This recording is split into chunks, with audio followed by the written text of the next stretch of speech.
자, 그럼 오늘 오후 일정으로 준비된 첫 번째 세션이죠. 모바일 센서 세션을 지금부터 시작하도록 하겠습니다. 모바일 센서 세션의 진행은 좌장이신 박성규 교수님께서 직접 진행을 해주시겠는데요. 모시겠습니다. 박수 부탁드리겠습니다.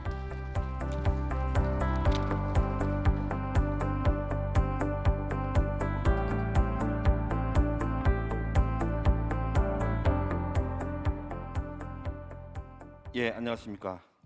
소개를 받은 중앙대학교의 박성규입니다. 사진이 옛날 사진이라서 다행히 마스크가 좀 커버를 해주는 것 같아서 다행이긴 한데 아직까지 많은 분들이 오시지 않은 것 같아요. 그래도 시간이 있고 또 멀리서 오신 분들도 가야 될 시간도 있으니까 맞춰서 진행을 하도록 하겠습니다. 오 세션 첫 번째로는 모바일 센서 분야에 대해서 5분의 연사님들께서 발표를 해주시겠습니다. 첫 번째로는 김혜준 교수님, 대구 경북과학기술의 디파트먼트 로보틱스 앤 메카트로닉스의 부교수로 계시고요. 김혜준 교수님께서 피에조 일렉트릭 MEMS Sensors, A Versatile Platform for Smart Environment Monitoring 이라는 제목으로 발표를 해주시겠습니다. 큰 박수로 환영 부탁드리겠습니다.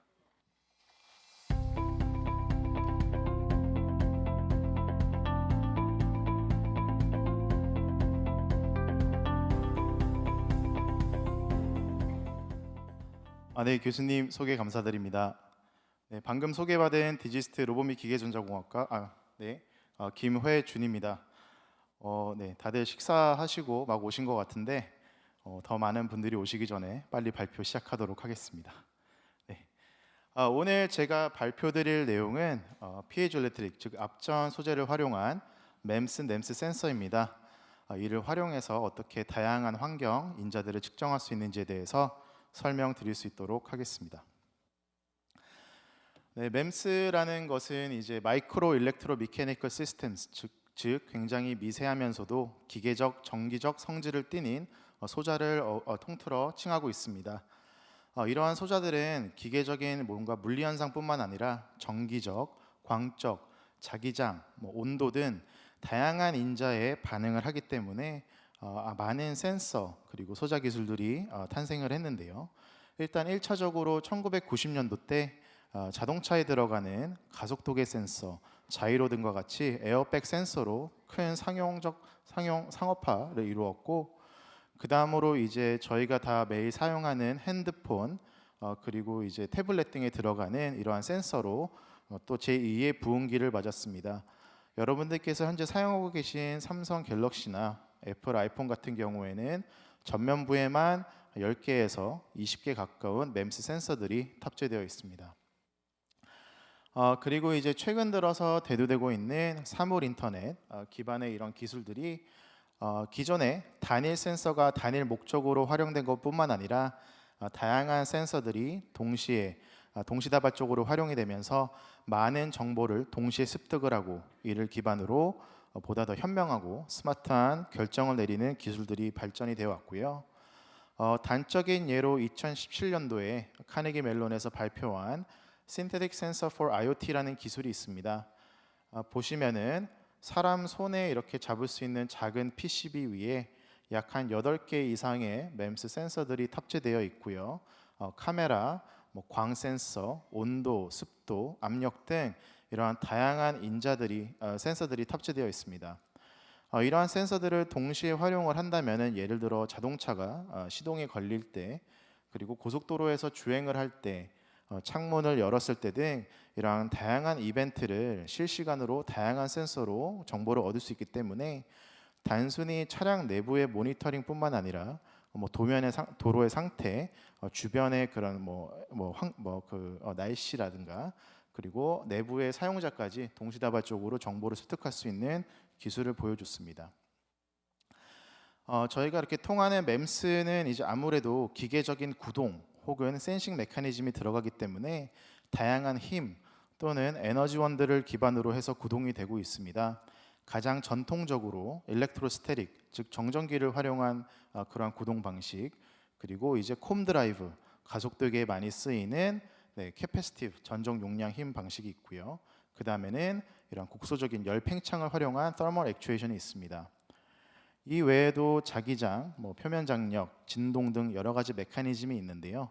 오늘 제가 말씀드리고자 하는 메커니즘은 최근 들어 가장 큰 상업적으로 성공을 거둔 앞전 센서 그리고 앞전 재료를 기반으로 한 소자입니다. 앞전 효과는 어떠한 그 규칙적인 결정성을 가진 세라믹 구조가 압력에 의해서 수축 또는 팽창하게 되면 이렇게 잘 정렬이 되어 있는 아연들이 이렇게 불균형 혹은 에이시메트릭한 스트럭처를 이루게 되면서 순간적으로 붕국이 발생하게 됩니다. 이런 거를 저희는 이렇게 다이폴 모멘트가 발생한다고 하는데요. 이를 통해서 저희가 이제 순간적으로 전류가 생성되기 때문에 기계적 에너지를 전기적 에너지로 또 반대로 전기적 신호를 통해서 기계적 구동을 할 수 있는 그러한 기술이라고 보시면 되겠습니다. 2010년도 혹은 그 이전부터 이제 앞전 필터 FBAR라고 하는 이러한 기술이 굉장히 큰 상업적 성공을 이끌었고요. 특히 이제 아바고라는 회사가 이 단일 기술로 국제 멤스 그 랭킹 3위까지 올라서 이제 브로드컴에 흡수가 돼서 현재 삼성과 애플의 다수의 이런 소자들을 공급을 하고 있고 최근 들어서 이제 앞전 센서의 이런 상업적 성공에 힘입어 2026년도에는 약 한 2.7조, 3조에 가까운 시장을 형성할 것으로 각광받고 있습니다. 이러한 앞전 소자의 가장 중요한 부분은 바로 앞전 소재입니다. 다양한 소재들이 존재를 하는데요. 전통적으로 쓰이는 PGT, 징크 옥사이드뿐만 아니라 리튬 나이오베이트 그리고 가장 우측에 있는 질화 알루미늄, 즉 알루미늄 나이트라이드가 쓰이고 있습니다. 알루미늄 나이트라이드 같은 경우에는 반도체 공정으로 대명적 증창이 가능할 뿐만 아니라 별도의 폴링 프로세싱 없이 분국이 잘 형성되기 때문에 실질적인 현재 상업적으로 유통되고 있는 앞전 소재는 거의 대부분 알루미늄 나이트라이드를 활용을 하고 있습니다. 저희 디지스트에는 제가 알기로는 거의 국내 대학 중 유일하게 이러한 알루미늄 나이트라이드 스퍼터가 구비가 되어 있습니다. 그래서 굉장히 다양한 조건에서 저희가 원하는 환경에서 증착이 가능할 뿐만 아니라 이런 앞전 소재의 증착, 특성 계측, 식각, 공정 등 전반에 걸친 공정을 할 수 있는 굉장히 우수한 시설이 구비되어 있기 때문에 굉장히 편안한 환경에서 도전적인 연구를 진행을 하고 있습니다. 저희는 이제 이런 앞전 소재, 앞전 멤스를 활용을 해서 레조네이터, 즉 특정 주파수로 공진하는 레조네이터라는 소자를 만들고 있습니다. 레조네이터라고 하면은 악기에 들어가는 이런 현의 떨림 또는 이제 와인잔, 호텔 가면 이제 와인병에 손끝에 물 묻혀서 이렇게 소리 내고 그런 거를 이제 레조네이팅 시스템이라고 하는데요. 즉 구조가 가지고 있는 특성의 기계적 성질 그리고 형태에 따라서 공진 주파수가 정해지는 이러한 센서 플랫폼이라고 보시면 되겠습니다. 간단히 기계공학적 설명을 드리면 이러한 진동 시스템은 댐프드 하모닉 오실레이터라고 해서 시간에 따라 가해지는 힘에 이런 X가 이러한 그 소자의 움직임, 디스플레이스먼트라고 한다면은 이러한 인자들이 스티프니스, 댐핑 그리고 매스에 의존적입니다. 좌측 하단에 보이시는 이런 주파수에 따른 소자의 움직임, 응답 특성을 보시면 이렇게 가우시안 디스트리뷰션 혹은 픽을 가지고 있는 형태로 나오게 되고요. 앰플리튜드가 가장 높은 부분을 저희는 공진 주파수, 즉 레소넌 프리퀀시라고 칭하고 있습니다. 이 좌측 하단에 있는 이 그래프에서 저희는 굉장히 많은 정보를 추출할 수 있는데요. 그 이유는 공진 주파수는 스티프니스와 질량의 식으로 표현이 될 수 있고 이 앰플리튜드가 얼마나 샤프하고 뭉툭하느냐는 이제 공학적으로 퀄리티 팩터라는 그런 용어를 쓰고 있는데 이것은 이제 댐핑의 인버스로 식이되어 있기 때문에 이 플랫 하나로 이 센서에 미치는 스티프니스의 변화, 댐핑의 변화, 그리고 질량의 변화를 모두 분석을 할 수 있습니다. 그래서 저희 연구실에서는 이제 이러한 그 K를 모니터링 한다든가 댐핑을 모니터링 한다거나 질량의 직접적인 변화를 관측을 함으로써 자기장 센서, 용액의 점도 및 온도 센서, 그리고 미세먼지와 같은 질량 센서로 하고 있고 오늘은 다행히 오늘 현풍 공기 날씨가 안 좋아서 딱 적격인 미세먼지 센서에 관해서 설명을 드릴 수 있도록 하겠습니다. 기존에 이제 공기청정기 많이 쓰실 걸로 알고 있습니다. 저희 학교도 굉장히 고가의 공정 장비들이 공기 순환 장비들이 돌아가고 있는데요. 일반적으로 공기청정기에서 보여주는 그러한 사용되는 센서들은 이렇게 투명한 유체광 안에 먼지가 있는 유체가 흐르고 여기에 광을 분산시켜주면 먼지의 크기 또는 크기 밀도에 따라서 투과 또는 산란되는 광의 양이 달라지게 됩니다. 그래서 저희가 이제 이렇게 사용하는 앱에 공기의 질이 어떤지 이렇게 알려주는데요. 좀 더 자세히 보시면 우리나라의 기상청뿐만 아니라 세계 뭐 건강협회라든지 이런 데서 세계적으로 통용되는 미세먼지의 단위는 마이크로그램 퍼 미터 세제곱입니다. 즉 단위 부프당 질량을 측정을 해야 되는데 현존하고 있는 이런 미세먼지 센서들은 직접적으로 질량을 측정한다기보다는 크기 분포를 측정을 하고 거기에 일반적으로 나와 있는 밀도를 곱해주는 형식을 띄기 때문에 보다 정확성이 떨어진다고 할 수 있습니다. 그래서 저희 연구실에서는 이러한 그 공진하는 센서에 디자인을 하고 거기에 효율적으로 먼지를 집진 혹은 포집을 하고 그 먼지의 질량에 따라서 공진 주파수가 변화하는 이러한 센서를 연구를 하고 있고요. 센서의 공진 주파수는 이러한 물성뿐만 아니라 소자의 디자인으로 튜닝이 가능합니다. 그래서 수백 킬로헤르츠에서 저희 연구실에서는 높게는 한 4기가헤르츠까지 소자를 만들고 있고요. 보시는 바와 같이 공진 주파수의 변화는 질량에 선형적으로 변화하기 때문에 저희가 먼지를 잘 포집을 하고 계면의 접착력을 높일 수만 있다면은 굉장히 정확한 정밀도로 피코그램 단위로 PM1 이하, 즉 굉장히 지금 현존 기술로 측정이 어려운 1 마이크로 직경 이하의 입자를 측정할 수 있는 센서를 저희가 개발을 하고 있습니다. 조금 더 이론에 대해서 설명을 드리면은 이렇게 원래 떨리는 물체 위에 어떤 게 올라오면은 그 진동이 어떻게 전달되느냐가 굉장히 중요합니다. 동력학적으로 이렇게 두 개의 스프링 매스 댐퍼 시스템으로 표현이 될 수 있는데요. 여기 자체는 이제 센서 자체고요. 이게 이제 먼지 혹은 입자입니다. 즉 이 센서와 입자 간의 스티프니스 또는 댐핑이 얼마나 좋으냐, 그래서 한 모션으로 떨릴 수 있느냐가 굉장히 중요한데요. 단적인 예를 보여드리면 입자가 너무 크거나 접촉이 불량할 경우 센서의 이런 움직임을 효율적으로 따라가지 못해 정확한 질량 측정이 어렵습니다.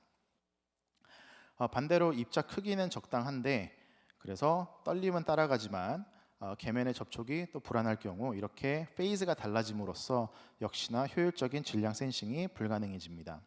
그래서 저희가 개발한 센서가 안정적으로 구동을 하려면 센서의 움직임을 오롯이 따라갈 수 있는 그러한 그 주파수에 맞는 입자의 크기뿐만 아니라 높은 계면 접착력이 필요를 하고 있고요. 저희는 이렇게 그 계면의 접착력을 컨트롤하기 위해서 기존에 이제 상용적으로 구매할 수 있는 쿼츠 석영 공진기 위에다가 이렇게 발열 히터를 달았습니다. 전기 저항 선이고요. 전류를 가해주게 되면 줄 히팅 혹은 리지스티브 히팅이라고 해서 열이 국소적으로 발생하는데요. 저희가 일반적으로 쓰는 전기요나 자동차에 들어가는 카 시트 히터 역시 비슷한 방법을 활용을 하고 있습니다. 여기 위에 이제 온도에 따라서 점성이 달라지는 열 가소성 폴리머를 얹어주게 되면은 저희가 먼지를 집진할 때는 온도를 높여주어서 끈적하게 해서 입자를 흡수를 하고 또 반대로 입자를 또 쿨링을 해서 리지드하게 만들어서 안정적으로 공진할 수 있게 그렇게 해서 계측을 하고 있습니다. 그래서 이렇게 그 만들어진 미세먼지 센서의 특성 분석을 위해서 저희는 이제 그 먼지를 발생시킬 수 있는 장치뿐만 아니라 저희 센서가 들어가는 이제 챔버 내부 그리고 여기에다가 약 한 2억 원에 해당하는 장비들을 이제 연동을 시켜서 동시에 저희 센서의 정확도뿐만 아니라 다양한 먼지 발생 환경에서의 그런 신뢰도를 측정을 하고 있고요. 이를 통해서 이제 OPC라고 하는 아까 보여드린 광학적 그런 그 메커니즘에 기반한 고가의 장비와 견줄 정도의 정확도, 정밀도를 구현을 했고 또한 아무런 처리도 되지 않은 센서에 비해서 굉장히 선형적인 응답과 또한 약 한 5배에서 6배 이상 향상된 측정 범위를 사용할 수 있습니다. 그래서 이 센서를 어디에 사용을 할 수 있을까 고민하던 차에 정말 운이 좋게도 한국기계연구원과 공동 연구로 현재는 반도체 공정 장비 내부에서 발생하는 입자를 측정하는 그런 기술을 개발을 하고 있습니다. 대부분의 반도체 공정 과정은 진공에서 이루어지기 때문에 뭔가 유체의 흐름을 필요로 하는 그런 광학적 방식이 사용하기가 어렵고, 또한 굉장히 벌키하거나 부피가 있는 센서가 들어가기가 힘듭니다. 그래서 저희는 이제 진공 혹은 극저온, 극고온에서도 구동이 가능하기 때문에 본 센서를 이렇게 반도체 공정 장비 안에 탑재를 해서 실시간으로 뭐 클리닝, 디포지션, 시즈닝과 같이 이러한 별도의 프로세스에 따라서 응답을 즉각적으로 지금 분석을 하고 있고, 이제 PECVD 장비에서 하고 있는데, 이뿐만 아니라 RI라든지 식각 장비에도 적용을 해서 연구를 진행하고자 하고 있습니다. 네, 그래서 하나만 더 소개를 드리면은 이제 다양한 이런 진동 플랫폼이 있습니다. 제가 지금 소개드릴 내용은 Surface Acoustic Wave입니다. 표면 탄성파라고도 하는데요. 예를 들어서 여러분들이 지금 앉아 계신 테이블을 쿵쿵 치면은 아마 옆자리에 앉은 분이 진동을 느끼실 수 있습니다. 아니면은 호숫가에 가서 돌을 던지면은 이게 물 파장이 이렇게 일어나는 건데요. 이런 식으로 앞전 소재를 이용해서 특정 주파수, 표면의 탄성, 표면의 파장을 일으킬 수가 있습니다. 그래서 이러한 파장이 이렇게 이동을 하는데, 여기 안에다가 저희가 원하는 센싱 물질, 기능성 물질을 잘 데코레이트를 한다면은 저희가 원하는 물질을 측정할 수 있는 그런 기술이 되겠습니다. 저희 연구실에서는 정전 분무라는 방식을 채택을 해서 1mm에서 약 한 100마이크론 정도까지 원하는 부위에만 입자들을 도포할 수 있는 코팅 기술을 보유하고 있고, 조금 더 설명을 드리면 기능성 나노 입자들을 이제 차징을 한 상태에서 분무를 해주고, 밑에 이제 이렇게 하전을 해주게 되면은 저희가 원하는 전극부 혹은 센싱부에만 입자가 올라오게 됩니다. 이를 통해서 기존에 많이 활용되고 있는 드랍 캐스팅이나 딥 코팅에 비해서 보다 우수한 결과를 도출해냈습니다. 그래서 이러한 것들을 써서 이제 습도에 반응하는 물질을 얹으면은 뭐 사람의 호흡도 그렇지만 여러분들 피부에서도 습도가 나옵니다. 그래서 겨울에 건조하면은 핸드로션을 바르시기도 하고 하는데, 그냥 손일 때, 핸드로션을 발랐을 때, 장갑을 꼈을 때 이렇게 다양한 환경에서의 습도의 차이를 측정을 할 수 있고요. 또한 이제 빨리 움직였을 때, 천천히 움직였을 때 이렇게 비접촉식으로 프록시미티 센싱, 즉 얼마나 가까이 있는지를 감지하기 때문에 이런 쪽으로도 연구를 했었습니다. 또한 뭐 마스크 같은 경우 뭐 다양한 종류의 마스크가 있지만 아무래도 조금 더 가볍고 숨쉬기 편한 덴탈 마스크인 경우에는 보시는 바와 같이 이제 호흡으로 배출되는 습도의 양이 더 많은 것을 확인할 수 있고요. 뭐 호흡수 같은 것들도 측정을 할 수 있습니다. 네, 마지막으로 짧게 말씀을 드리면 이제 저희는 이제 플랫폼을 만들고 있고, 다양한 이런 협력 연구를 통해서 뭐 아세톤이라든지 툴루인과 같이 실내에서 발생하는 그런 유해 인자, 혹은 뭐 케톤과 같이 당뇨병 환자에서 발생하는 가스라든지 그런 것들을 이제 호흡 혹은 공기 중에서 측정할 수 있는 선택적 재료들을 저희가 원하는 부위에 도포를 하고 이를 통해서 다양한 센싱을 하고 있습니다. 예를 들어 이제 메탈 오르가닉 프레임워크 GF8이라는 금속 유기물체 같은 경우에는 아세톤이나 톨루인의 반응성이 굉장히 높은데 습도에는 반응하지 않습니다. 그래서 상온 상압에서 효율적으로 이런 것들을 감지를 할 수 있고요.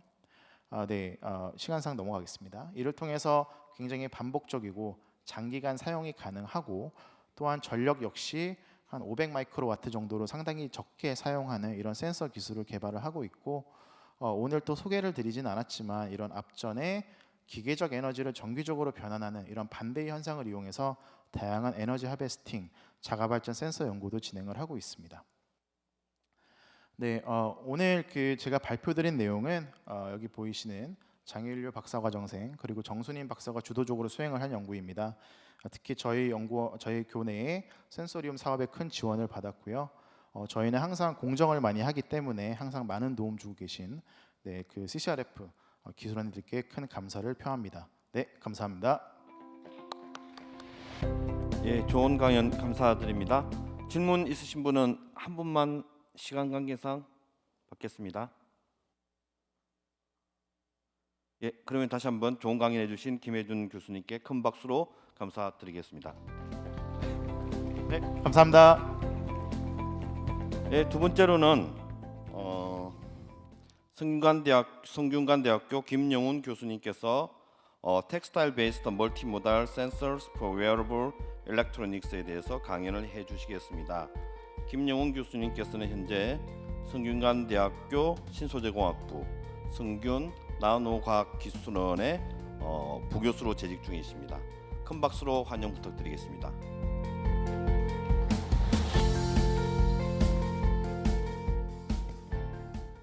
네, 안녕하십니까. 성균관대 김영훈입니다.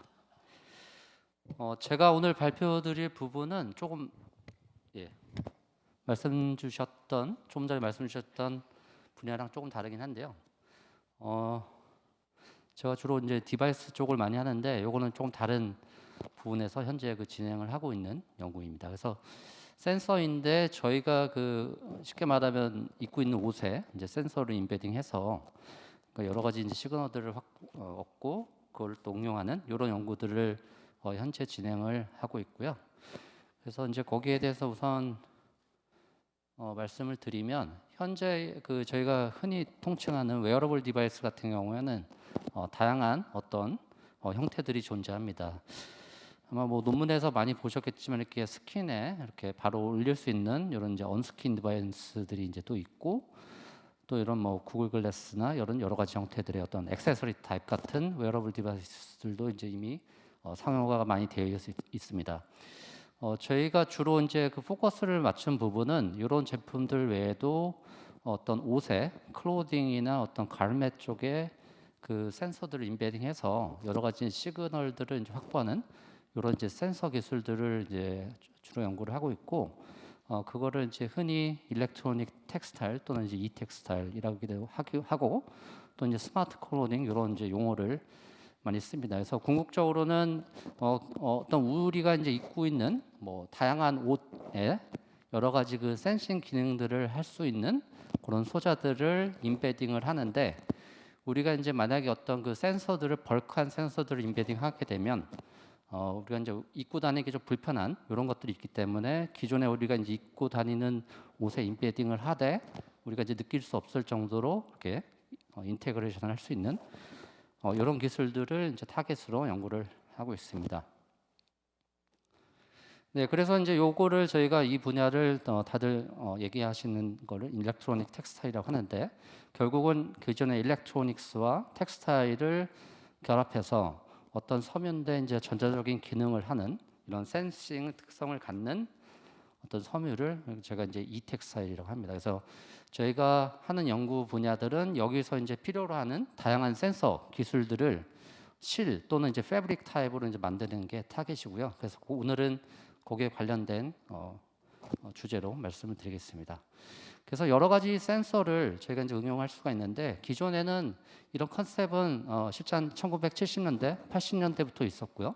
그래서 보시면 이제 옷에다가 다양한 어떤 뭐 모션 센서라든지 온도 센서, 뭐 스트레인 센서 이런 것들을 센싱할 수 있는 어떤 이 기기들을 부착을 할 수가 있는데 보시는 것처럼 기존의 센서들은 이게 크기도 크고 벌크하기 때문에 저희가 이렇게 뭐 입고 다닐 수는 없습니다. 그래서 이제 최근에 이제 하고 있는 분야들은 텍스타일 쪽에서는 이렇게 벌크한 어떤 센서 기능들을 우리가 이제 입고 다니는 옷에다가 임베딩을 시켜서 우리가 이제 느낄 수 없을 정도로 아주 가볍고 이제 편하게 착용할 수 있는 그런 이제 센서 기술들을 개발하고 있습니다. 그래서 저희가 그런 이제 옷에서 어떤 시그널들을 이제 확보할 수가 있냐, 그걸 응용 어플리케이션 차원에서 좀 생각을 해보면 가장 많이 이제 저희가 이제 생각할 수 있는 게 이런 이제 스트레인 센서가 있고요. 그래서 저희가 뭐 이렇게 운동을 할 때 여러 가지 몸 부위에서 스트레인이 발생하는데 그때 각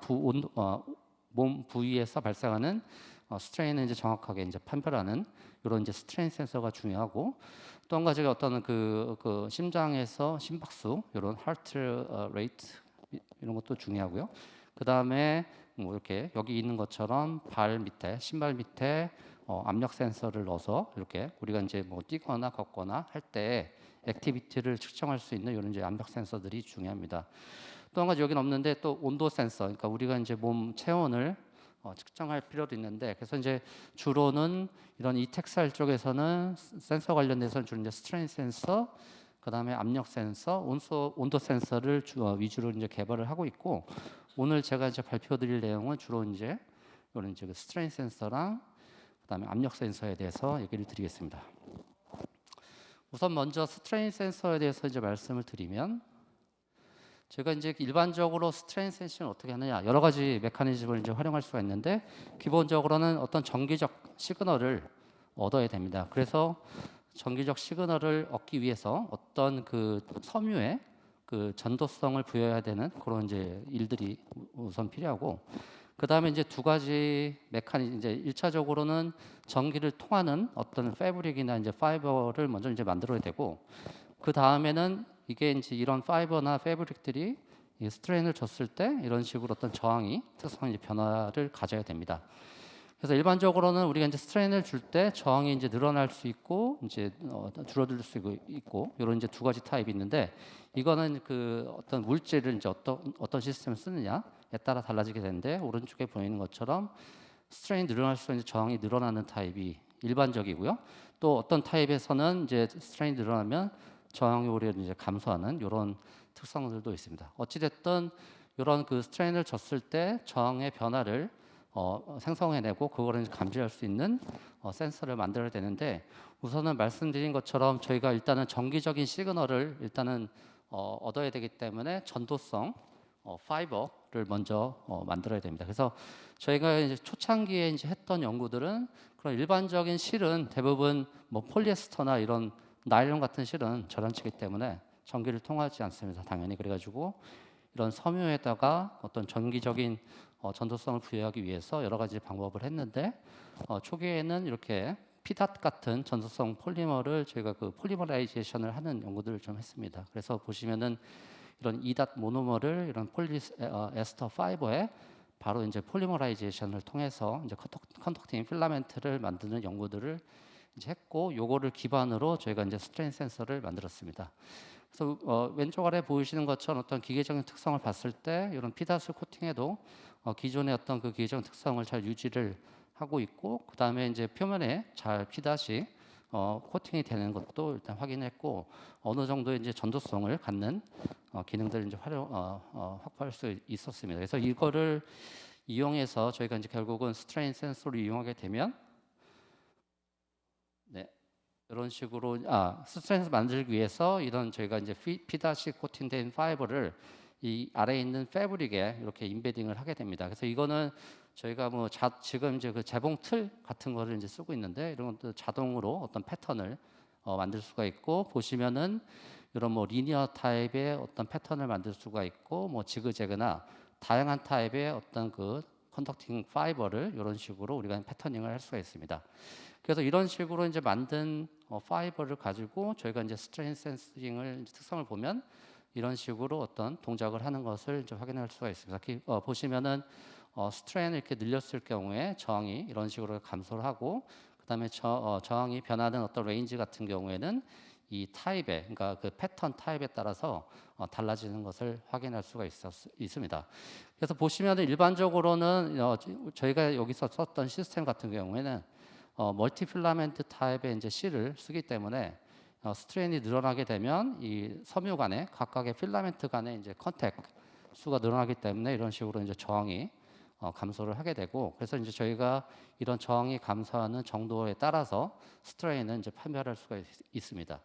그래서 이런 기본적으로 어떤 스트레인 센싱이 이제 가능한 파이버를 만들 수 있었고, 이제 요거를 그러니까 저희가 어떤 게이지 팩터라고 하는 스트레인 센서의 센시티비티를 표현해 주는 이제 그런 것들을 확인해 본 결과 한 50에서 한 70%까지는 스트레인 센싱을 할 수 있는 그런 이제 센서를 이제 만들었고, 이걸 가지고 이제 어디에 이제 활용할 수 있느냐는 뭐 다양합니다. 그래서 저희가 이제 여러 가지를 일단 해봤는데, 이거 저희가 이제 여기 보면은 이렇게 무릎 부분에 저희가 운동을 할 때 무릎 부분이 이제 많이 어떤 스트레인이 발생을 하게 되는데, 이런 무릎 부분에 좀 전에 보여드렸던 그런 센서를 이제 인베딩을 하게 되면 이렇게 시간에 따라서 저희가 그 무릎을 굽혔다 폈다 이렇게 할 때 이렇게 저항이 변하는 걸 가지고 우리가 움직임을 또 확인할 수가 있고, 또 오른쪽에 보면은 우리가 이제 걷거나 뛸 때, 그다음에 뛰임의 강도가 이제 다를 때 있던 그 저항의 변화 레이트를 보면은 이걸 가지고 어떻게 이제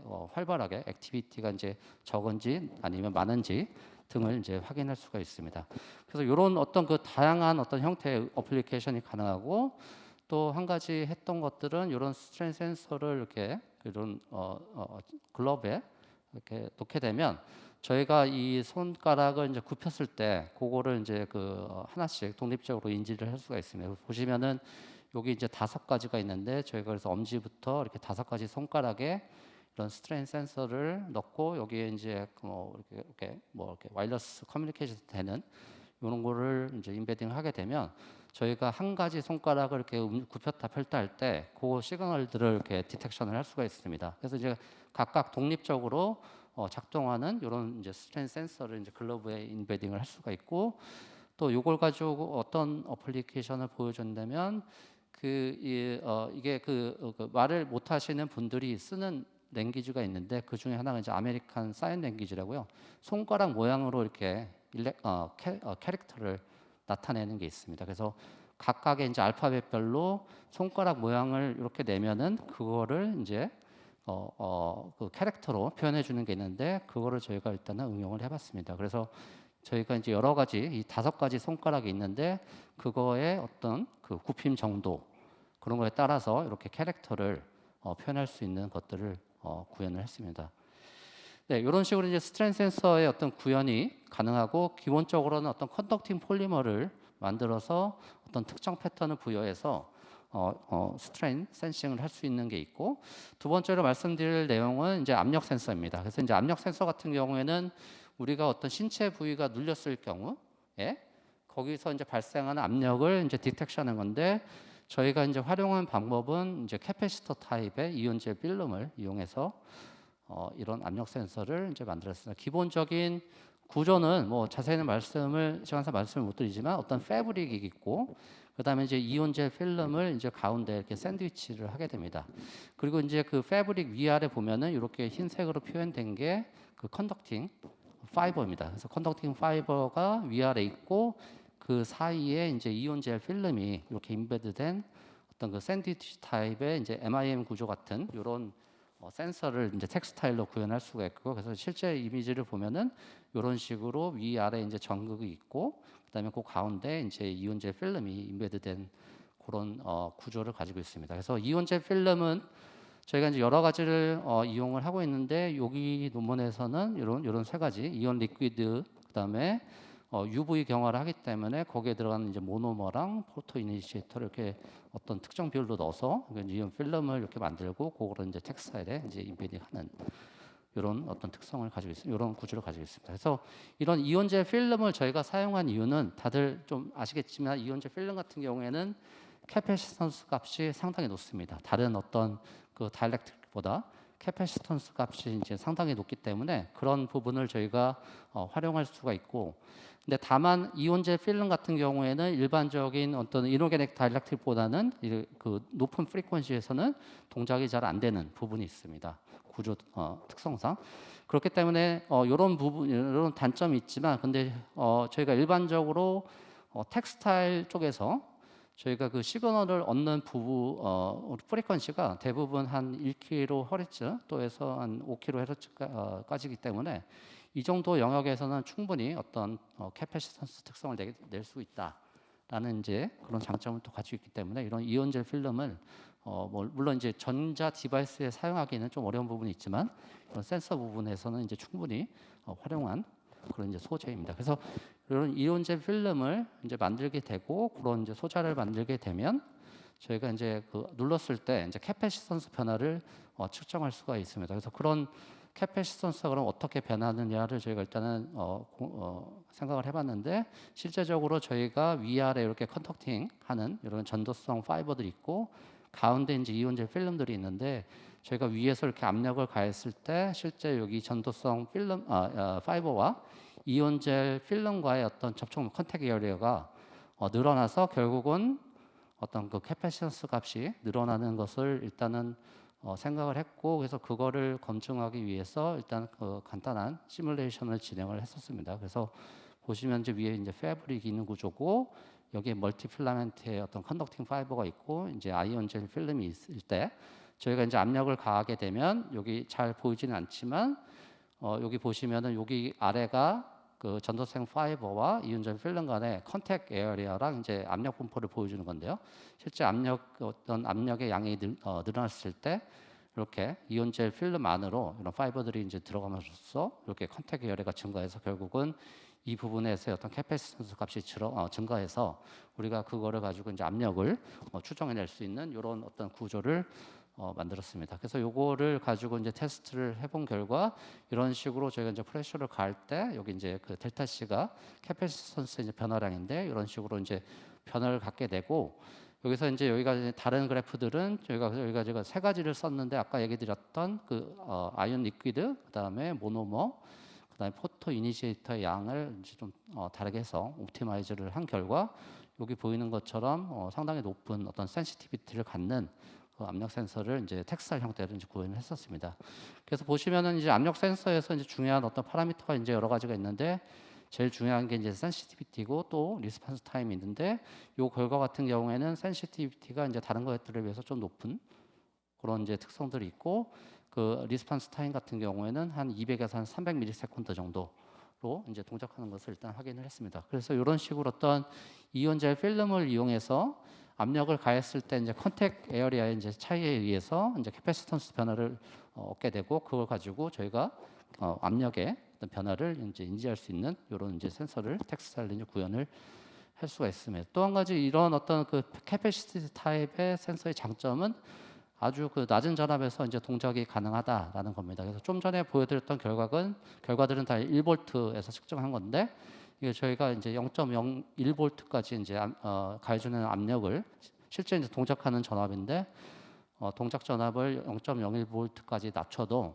이 정도 어느 정도 동작이 가능하다라는 것을 이제 확인을 했습니다. 이제 결과적으로는 이런 센서들은 이제 웨어러블 디바이스에 이제 인베딩을 했을 때 어떤 소비 전략 측면에서 또 이제 구동 파워 측면에서 이런 장점을 가질 수 있다라는 것을 이제 보여주는 거고요. 그래서 요거를 가지고 저희가 이제 그 여러 가지를 했는데 요거는 좀 시간 관계상 넘어가겠습니다. 그래서 이제 요거는 저희가 항상 센서를 이제 할 때 나오는 커멘트들이 이제 듀러빌리티나 이제 그런 스테빌리티인데 이렇게 어느 정도 이제 좋은 스테빌리티를 이제 가지고 있고 또 오른쪽에는 리스폰스 타임을 본 건데 한 대략 한 200에서 한 300ms 정도의 이제 리스폰스 타임을 갖는 그런 이제 압력 센서들을 이제 만들었고요. 그래서 이런 것들을 또 어레이로 또 만들었고 그래서 이렇게 보시면은 아까 이제 단위 디바이스를 하나 만드는 거를 이렇게 5x5 어레이로 만들어 가지고 어떤 이제 물체를 올려놨을 때 이 물체 이제 무게에 따라서 이렇게 그 압력 분포가 나타나는 것을 이제 확인할 수가 있습니다. 그리고 이제 마지막은 이 두 가지를 결합한 어떤 그 멀티모달 센서인데 실제적으로는 그 압력과 스트레인을 동시에 이제 잴 수 있는 또 동시에 재면서 또 따로따로 재는 이런 센서를 이제 연구를 했었습니다. 그래서 보시면은 이렇게 레지스트 타입은 스트레인 센서 쪽이고 그래서 이제 여기에 그 요 패브릭에 스트레인이 가해지게 되면 저항은 바뀌는데 캐패시턴스는 안 바뀌고 그리고 이제 압력을 가하면 캐패시턴스는 바뀌는데 저항이 안 바뀌는 그래서 이제 서로 독립적으로 구동할 수 있는 그런 이제 멀티모달 센서고요. 그래서 이거를 만들기 위해서 이제 컨덕팅 파이버를 먼저 만들어야 되는데 거기에는 아까 보여드렸던 이제 피달 외에 실버 나노와이어를 이제 추가로 코팅해서 이렇게 컨덕팅 파이버를 만들고 그 다음에 프레셔 센서를 위한 아이온젤 필름을 이렇게 이런 아이온 리퀴드랑 PVDF HFP를 이용해서 이렇게 인지온 필름을 만들어서 유사한 형태로 우리가 만들면 이렇게 보시는 것처럼 이제 스트레인 센싱 특성인데 여기 이제 스트레인 센싱을 이렇게 스트레인별로 이렇게 그 변화되는 이제 저항값이 이게 달라지게 되고 이런 걸 통해서 이제 게이지 팩터를 이제 얻을 수가 있는데 이렇게 어느 정도 리니어티를 갖는 그런 스트레인 센서를 이제 만들 수가 있고 또 추가적으로 이제 압력을 가했을 때도 이렇게 압력에 따라서 이제 캐패시턴스가 변하는 이런 어떤 특성을 갖는 센서가 구현이 가능합니다. 또 이제 그러면은 당연히 이제 두 개를 동시에 해야 되는데 넘어가면 그래서 이제 그거 말씀드리기 전에 이제 여기 압력 센서에 관련돼서는 보시는 것처럼 이렇게 압력에 따라서 어떻게 보면 리니어리티가 상당히 이제 좋고 그 다음에 5번 반복을 했을 때 거기에 이제 변화되는 양도 어느 정도 일정한 이런 그 특성이 좀 우수한 어떤 그런 압력 센서 특성을 확보할 수가 있었습니다. 그래서 이제 요 멀티모달 센서 같은 경우에는 앞서 말씀드렸던 그 두 가지 센서가 결합이 된 건데 스트레인 센싱 같은 경우에는 제가 이제 당겼을 때 이 멀티 필라멘트 간에 어떤 컨택 특성이 이제 좋아지기 때문에 거기서부터 이제 레지스턴스 체인지가 나타나서 그거를 가지고 저희가 그 스트레인 변화를 이제 감지를 하고 또 압력 센서 같은 경우에는 가운데 이제 이온젤 필름이 있기 때문에 눌렀을 때 요 EDR 포메이션이 되는 컨택 에리어가 이제 증가하기 때문에 캐패시턴스가 변해서 그걸 가지고 이제 압력 센싱을 할 수가 있습니다. 그래서 요 두 가지를 활용한 결과가 이건데 그래서 요 같은 센서를 가지고 그 두 가지를 같이 모니터링을 할 수가 있습니다. 그래서 저항 변화랑 캐패시턴스 변화를 이제 두 가지를 같이 모니터링하면서 압력만 줄 경우에는 스트레인만 줄 경우에는 저항만 변하게 되고 그 압력은 이렇게 변하지 않고 일정한 거를 이제 확인할 수 있고요. 그다음에 아래 같은 경우에는 압력만 준 상태고 그다음에 이제 스트레인은 주지 않은 상태에서는 저항은 변하지 않고 캐패시턴스만 변하는 이런 특성을 가지고 있습니다. 그래서 이런 멀티모달 센서 같은 경우에는 이 두 가지를 독립적으로 이렇게 저희가 이제 디텍션을 해서 어떤 바디에서 발생할 수 있는 시그널들을 확보할 수 있는 이제 그런 기술이라고 할 수 있겠습니다. 그래서 정리를 하자면 이 텍사일 쪽에서는 현재 다양한 이제 센서들이 기술 개발이 필요로 하고 있고 주요에서는 말씀드린 것처럼 스트레인 센서, 그다음에 이제 압력 센서, 또 온도 센서 이런 이제 멀티모달 센서들이 앞으로 이제 많은 개발이 이제 필요로 하고 있습니다. 그래서 그거 관련돼서 저희는 이제 스트레인 센서랑 압력을 동시에 측정할 수 있는 이런 이제 센서 시스템을 개발을 했고 현재는 여기 이제 넣지 않았는데 온도까지 같이 측정할 수 있는 그런 이제 멀티모달 센서를 개발하고 있습니다. 네, 그럼 여기까지 발표를 마치겠습니다. 감사합니다. 예, 좋은 발표 감사드리겠습니다. 시간 관계상 질문은 하나만 하실 분이 있으면 받도록 하겠습니다. 좋은 연구 내용에 비해서 발표 시간이 조금 짧은 것 같아서 죄송스럽습니다. 질문 없으면은 다음으로 넘어가도. 저기 예, 질문하세요.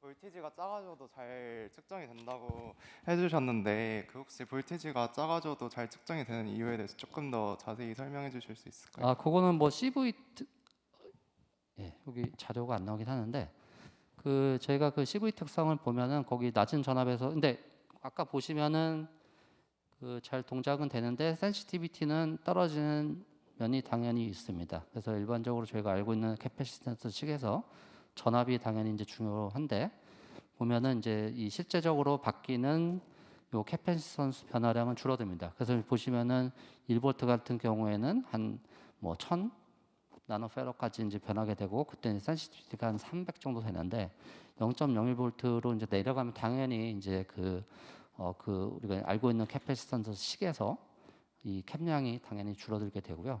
그래서 센시티비티는 한 5, 60 정도로 이제 떨어지게 됩니다. 그래서 이제 만약에 이 정도의 센시티비티 정도로도 이제 동작 압력 센싱이 가능한 그런 이제 환경이라면 요것도 이제 충분히 활용이 가능하다라는 것을 이제 확인할 수가 있고 이제 당연히 말씀드린 것처럼 절대적인 캡량은 떨어지기 때문에 센시티비티는 이제 감소가 되는 부분이 있습니다.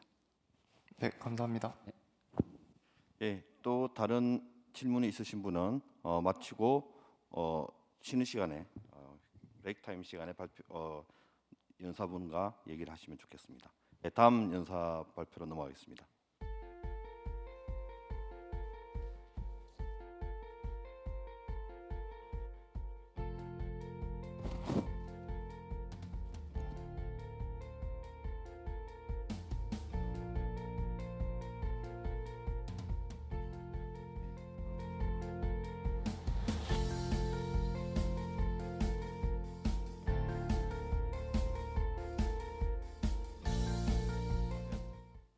다음 연사를 제가 해야 돼서 부득이 자리를 옮겼습니다. 죄송합니다.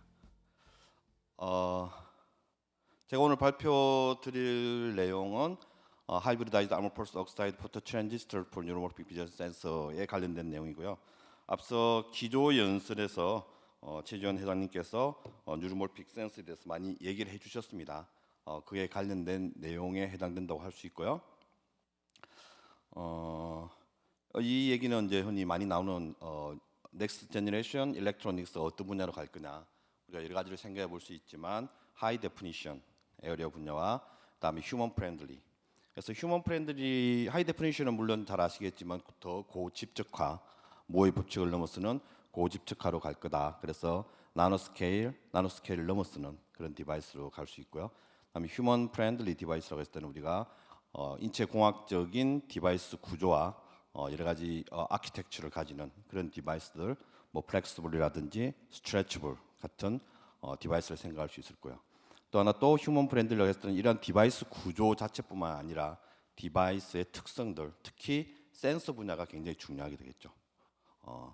그래서 대표적인 게 인체에 부착시켜서 사용할 수 있는 텍타일 센서, 그다음에 인체 오감을 나타낼 수 있는 뭐 옵티컬 센서, 케미컬 센서 여러 가지 센서가 있을 겁니다.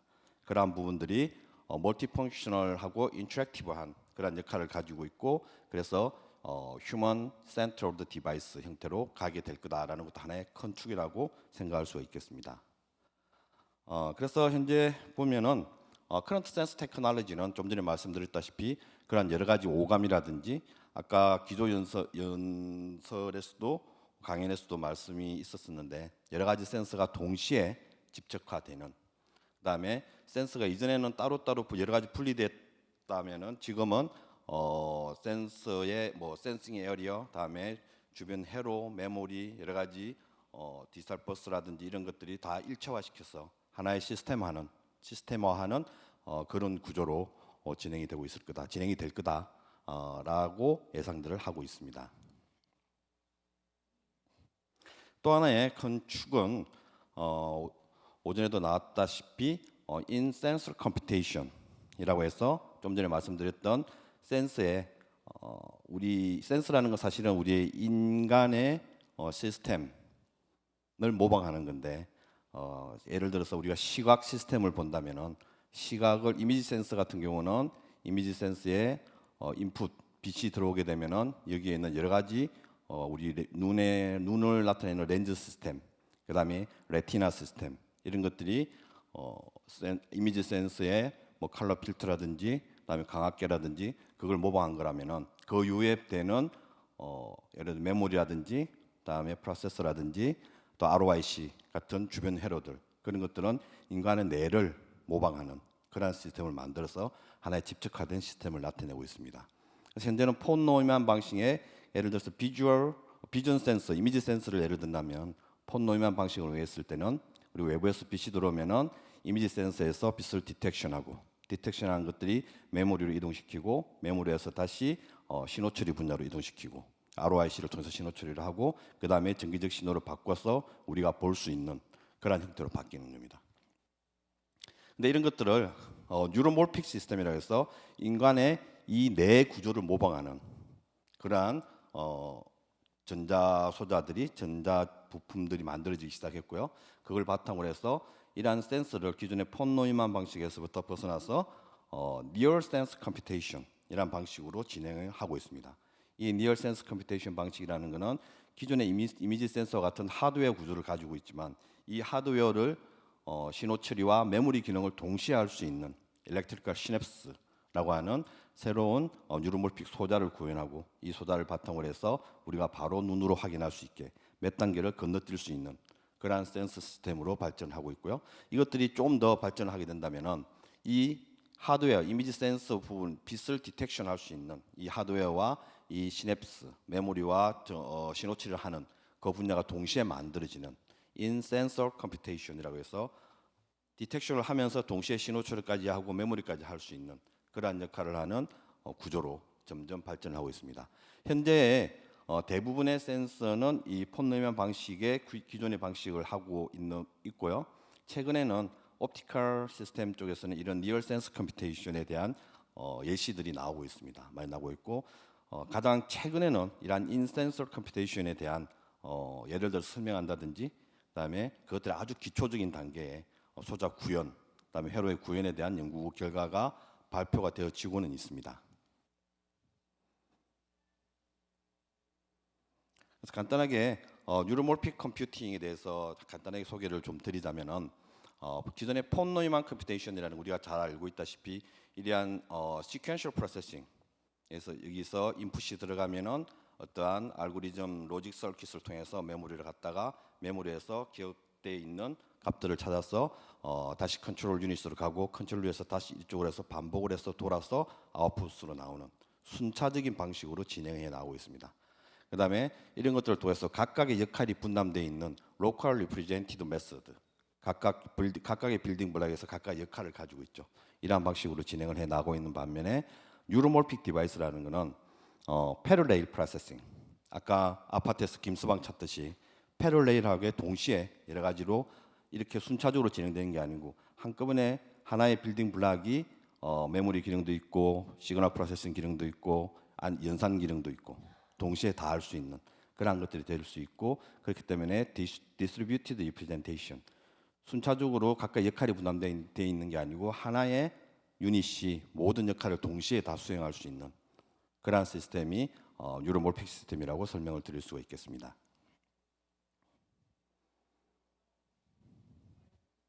그래서 현재로는 이러한 뉴로몰픽 컴퓨팅에서 브레인, 우리의 뇌 전체를 모방할 수 있는 뉴로몰픽 칩, 뇌도 전체가 아니지만 사실 아주 일부분입니다.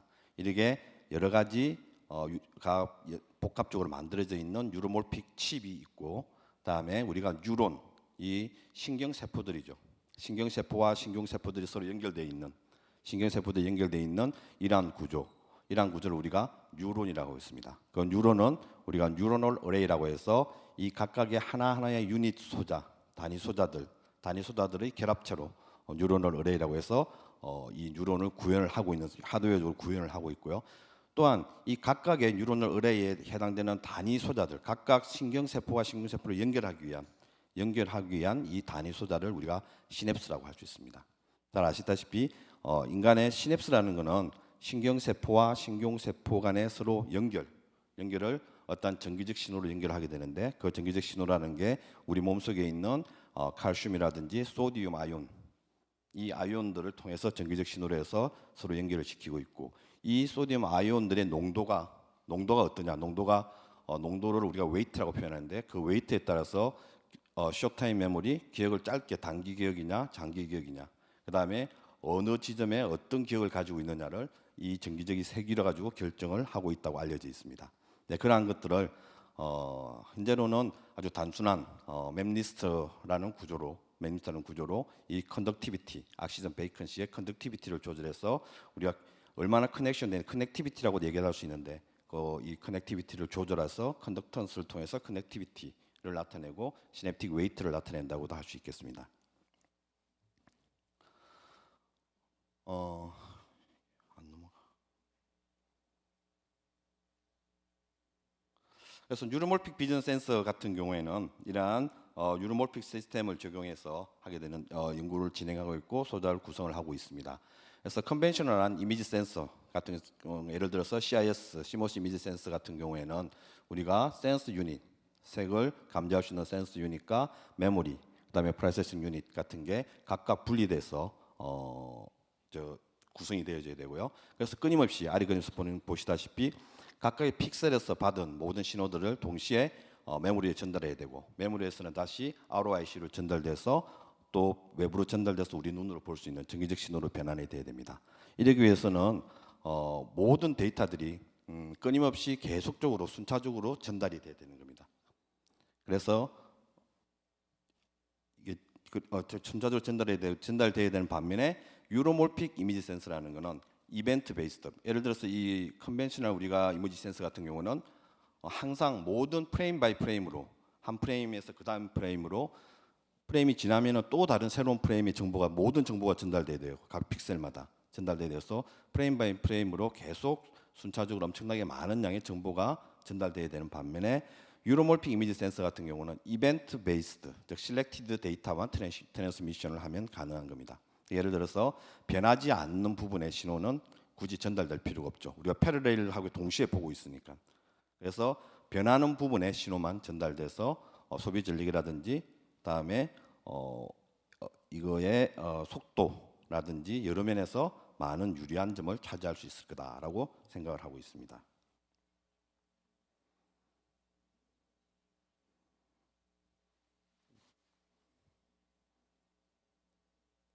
이 잘 안 바뀌네.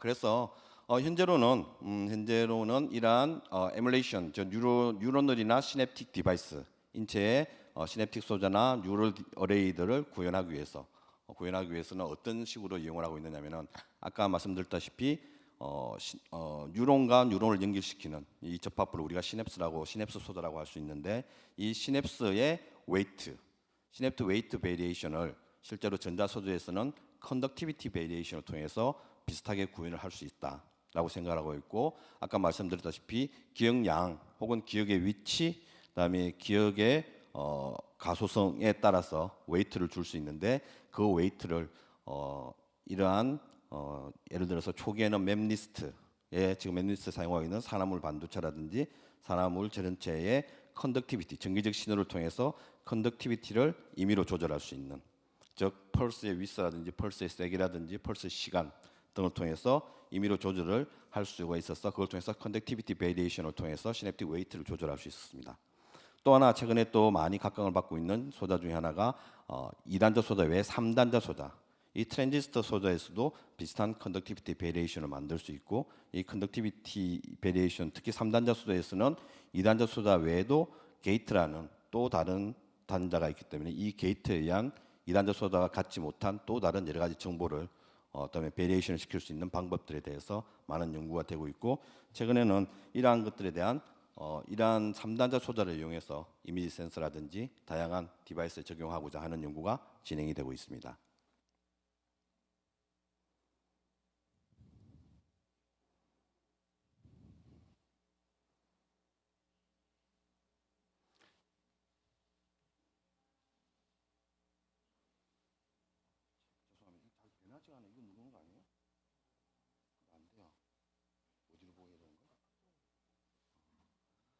예, 죄송합니다.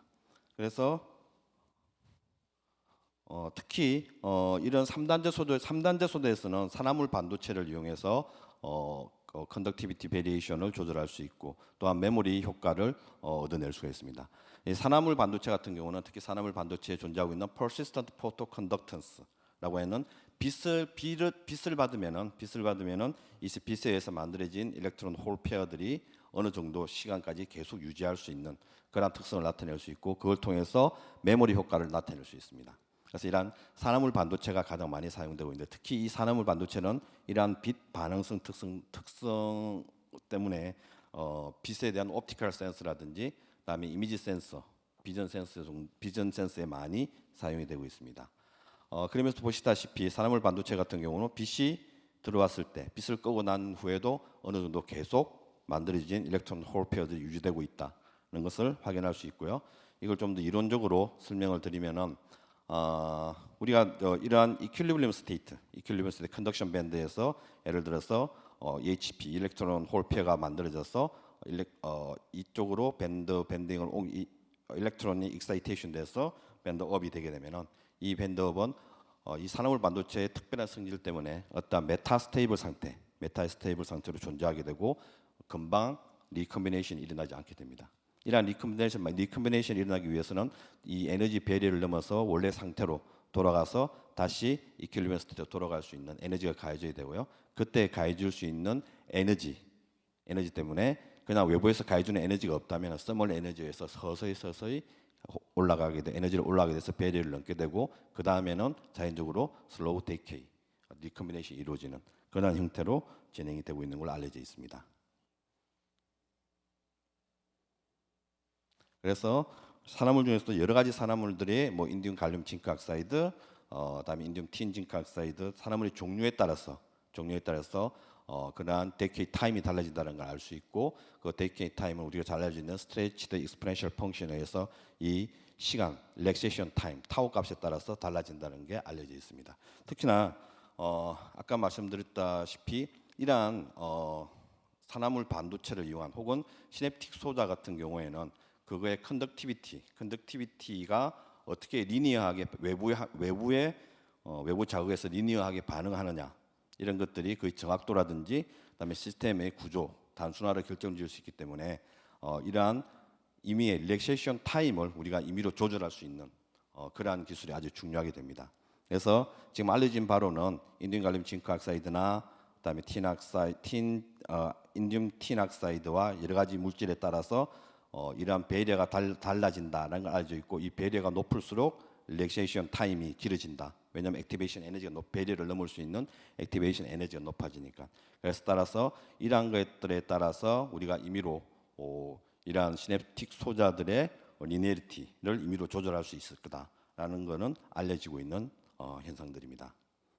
그다음에 이러한 시냅틱 소자들은 현재로서는 대부분이 초기에는 시냅틱 소자를 만들었으면 그 시냅틱 소자들의 리니어리티, non-linearity 특성, 그다음에 포텐시에이션, 우리가 자극을 줬을 때 점점 증가하는 컨덕티비티 증가하는 특성, 그다음에 자극을 줬을 때 컨덕티비티 웨이트가 감소하는 특성들, 이러한 특성들의 기본적인 단위 소자들의 정기적인 특성들, 산화물 반도체 같은 경우는 이게 빛 반응성에 빛에 반응하는 이 특성들에 이용을 해서 소프트웨어를 이용해서 머신러닝을 통해서 이 소자의 정확도, 그다음에 뉴로모픽 디바이스에 응용을 했을 때 가능성, 이런 것들을 검증하고 있는 상황입니다.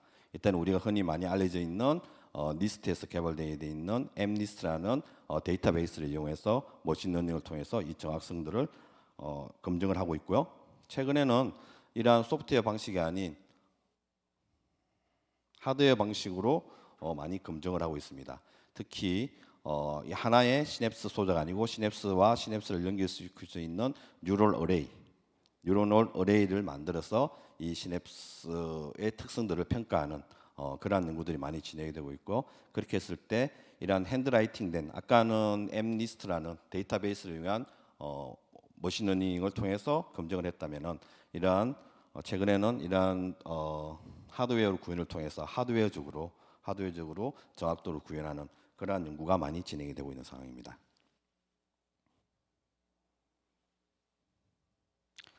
그래서 이런 메탈 옥사이드는 산화물 반도체를 이용한 옵토 일렉트로닉스가 뉴로몰픽 비전 센서, 이미지 센서에 많이 적용이 되고 있는데, 이런 산화물 반도체 같은 경우에는 잘 아시다시피 이 산화물 반도체는 비주블 라이트라든지, 사실은 산화물 반도체가 비주블 라이트를 흡수하는 건 아니지만 비주블 라이트에 적응할 수 있는 가능성이 높고, 그다음에 엑스레이라든지 뉴론 이미지 센서라든지, 그다음에 뉴로모픽 디바이스에 산화물 반도체가 많이 적용이 되고 있습니다.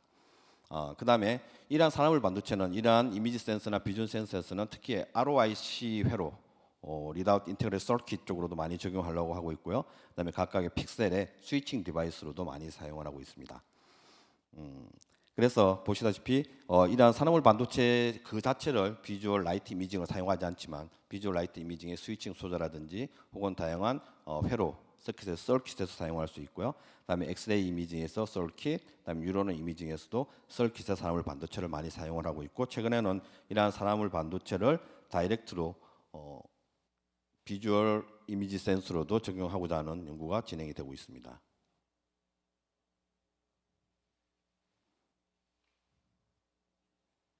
그래서 산화물 반도체 자체는 밴드 갭이 넓어서 다이렉트로 RGB라든지 비주얼 라이트를 흡수하지 못하기 때문에 산화물 반도체 내부에 밴드 갭 내부에 디팩이라든지 이런 도핑된 어떤 도핑을 통해서 산화물 반도체 디팩을 만들고 그 사이트를 통해서 비주얼 라이트를 흡수할 수 있는 그러한 구조에 대한 연구가 많이 진행되고 있고요.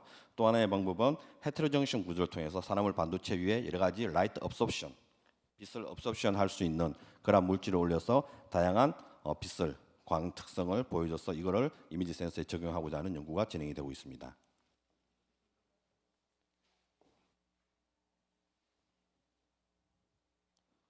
건전지가 다 됐던 모양이네요.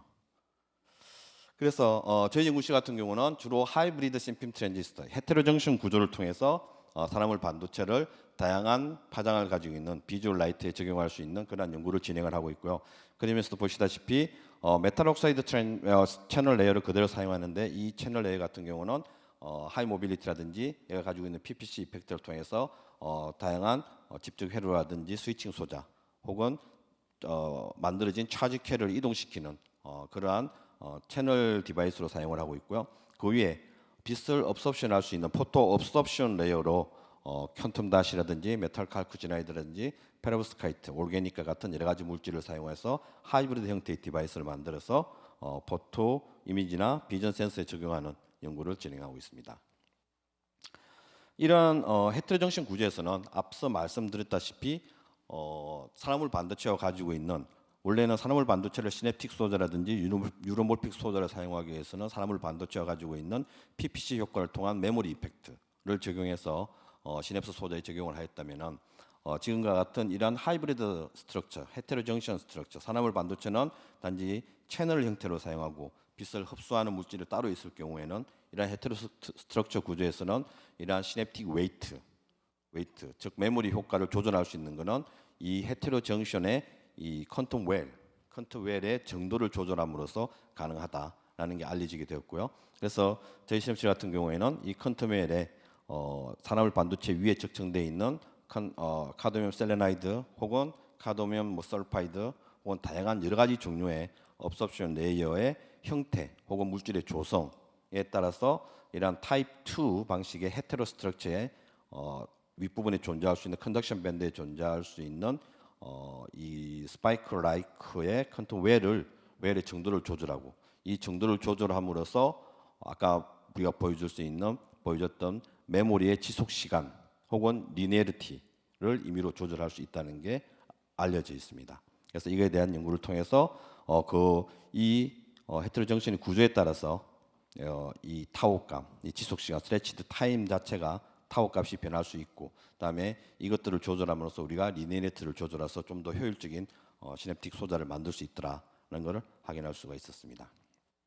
또 하나는 다양한 퀀텀 닷, 여러 가지 종류의 퀀텀 닷을 사용해서 어레이를 만들었고요. 그래서 이 그림에서 보시다시피 RGB, IR 각각의 파장을 흡수하는 퀀텀 닷을 산화물 반도체와 결합해서 헤테로 정션 구조를 만들었습니다. 그걸 통해서 각각의 산화물 반도체 퀀텀 닷에 있는 리간드, 이 리간드를 다이렉트로 UV 빛을 사용을 해서 패터닝을 할 수 있었고요. 이런 패터닝을 통해서 실제로 최근에 CIS 이미지 센서에서 요구하고 있는 나노 사이즈, 나노메타 사이즈 1마이크로의 서브 마이크로 사이즈의 픽셀을 구현할 수가 있었습니다. 그다음에 이러한 하나의 인테그레이티드 시스템, RGB, IR과 UV를 다 흡수할 수 있는, 모든 파장을 흡수할 수 있는 픽셀을 이러한 회로를 하나의 픽셀로 하는 픽셀레이티드 서킷을 만들었고, 이것들을 어레이화 구조를 시켜서 다양한 색과 그다음에 그런 색들의 인텐시티라는 것들을 다 측정할 수 있는 그런 시스템을 만들었고, 이것들을 플렉스블한 기판에 만들어서 바이오 일렉트로닉에 적용할 수 있는, 즉 이거 같은 경우에는 혈류 속도라든지 그다음에 산소 포화도 등을 측정할 수 있는 그런 시스템에 대한 연구를 진행을 했습니다. 그다음에 또 하나는 좀 전에 보여드렸던 것처럼 이렇게 패러레일하게 픽셀레이트된 그런 구조에서 착안을 해서 좀 더 진일보된 방식으로 픽셀레이트 따로따로 존재하는 게 아니라 적층된 형태를 만들었었고요. 적층된 형태를 만들었다는 건 이거보다 아까 그 이전에 나타냈던 디바이스 같은 경우는 약 600개의 포토 트랜지스터가 이 하나의 10x10 어레이에 집적화될 수 있는 그런 시스템을 만들었다면은 이러한 적층을 시킴으로써 동일한 효과를 보여줄 수도 있고, 그 다음에 약 5,500개, 약 10배 정도의 덴시티를 높일 수 있는 그러한 효과를 얻을 수가 있었습니다. 이걸 통해서 우리가 이미지, RGB 색깔과 이미지 형태를 잘 구현할 수 있다. 특히 컬러 필터 없이 RGB를 동시에 구현할 수 있는 이러한 시스템에 대한 연구가 진행이 되었습니다. 자, 그다음에 그러한 포토 트랜지스터를 이용을 해서 이것들을 유로몰픽 시스템에 적용하고자 하는 연구가 진행이 됐었고요. 특히 외부 환경에 반응할 수 있는 environment adaptivity가 아주 높은 그러한 형태의 유로몰픽 비전 센서 시스템에 대한 연구를 진행을 했습니다. 그러면서 보시다시피 하나의 빛을 통한 컨덕티비티가 조절될 수 있는, 빛을 받으면은 컨덕티비티가 조절될 수 있는 포토 트랜지스터와 그 다음에 저항 성분을 가지고 있는 저항 성분의 트랜지스터가 하나의 인버트 회로로 구현이 됩니다. 볼테이지 디바이더 형태로 구현이 되고, 이 볼테이지 디바이더에 가해진 빛의 양에 따라서 아웃풋 커런트가 조절되고 따라서 아웃풋 볼테이지가 조절될 수 있고 이게 시냅틱 트랜지스터로 들어가게 되는 겁니다. 그래서 우리가 외부에서 강한 빛이 들어왔을 때 우리 사람 눈에서 착안을 했던 건데 외부에서 강한 빛이 들어왔죠. 즉 그러면 포토픽 어댑테이션 우리가 명수능이라 그러는 건데 이러한 밝은 빛에 사람 눈은 저절로 수능을 하게 되고 그때 임의로 그러한 사람 눈을 모사한 게 이러한 adaptable environment adaptable neuromorphic vision 시스템인데 그래서 외부에서 강한 빛의 세기가 강한 빛이 들어오면은 이 시냅틱 트랜지스터의 센시티비티가 저절로 조절돼서 그게 강한 외부의 환경에 따라서 센시티비티가 조절되고 또 어두운 빛이 들어오면 빛의 세기 약한 빛이 들어오면은 또 약한 스파이크 볼테이지가 들어가게 되고 그때는 이 시냅틱 트랜지스터의 센시티비티를 또 낮출 수가 있습니다. 그렇게 해서 외부의 환경에 따라서 어떠한 주변 회로도 없이 이 시스템 자체가 하나의 트랜지스터 세계가 모든 것을 외부 환경을 반응을 해서 임의로 조절할 수 있는 그러한 형태의 아주 대표적인 예를 들어서 초창기에 만들어졌던 어댑터블 외부 환경에 적응할 수 있는 뉴로몰픽 비전 센서 시스템에 대한 연구를 진행했었고요. 좀 전에 했던 거는 단순히 외부에서 들어오는 좀 전에 했던 거는 앞서서 말씀드렸던 예로 같은 경우는 이 부분에서는 이미지 센서 빛을 받는 역할을 하고 빛을 받았으면 그 다음 부분에서는 시냅틱 뉴로몰픽 컴퓨테이션을 할 수 있는 시냅틱 컴퓨테이션을 할 수 있는 역할을 따로 또 했다면은 이 두 개를 동시에 이 소자 같은 경우에는 물론 이 앞부분은 여전히 빛을 받는 부분입니다. 빛을 받고 동시에 시냅틱 특성을 나타내고 이 뒷부분도 여전히 빛을 받고 시냅틱 특성을 나타내고 앞부분하고 다르게 이 같은 경우는 포텐시에이션 즉 컨덕티비티를 증가시키는 것도 빛으로 하고 그린 라이트로 하고 그다음에 이전에는 증가시킬 때는 빛을 하고 감소시킬 때는 전기적 신호를 줄 수밖에 없었는데 왜 빛은 NDR 네거티브 디퍼렌셜을 만들기가 어렵기 때문에 그런 형태를 사용했었는데 이 연구를 통해서는 이런 회로를 통해서 우리가 포텐시에이션과 디프레션을 둘 다 동시에 모두 빛으로 구현할 수 있는 그러한 시스템을 구현했었고 그걸 통해서 이러한 하드웨어를 제작을 했었고 하드웨어를 통해서 단일 디프레션이나 포텐시에이션 하나만 했을 때보다 훨씬 더 정확도가 높은 그러한 시스템을 구현하는 것을 확인할 수가 있었습니다.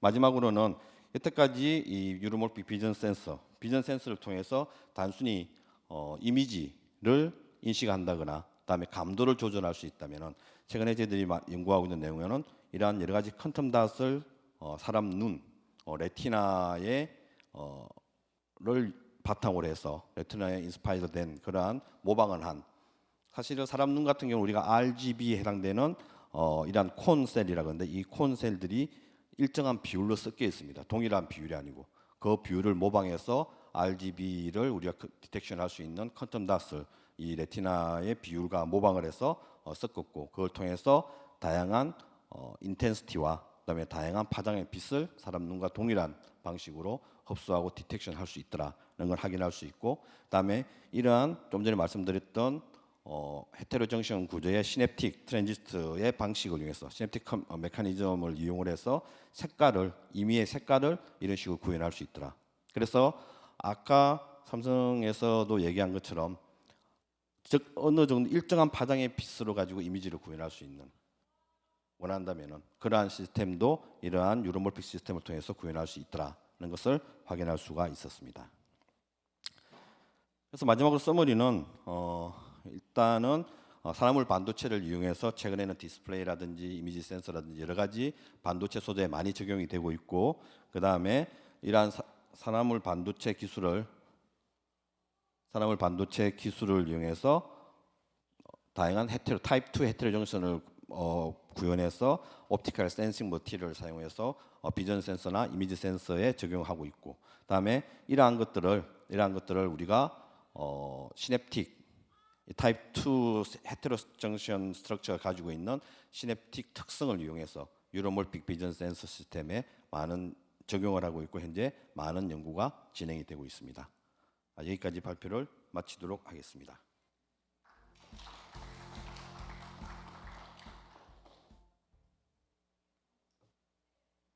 질문이 없으시면 다음. 예.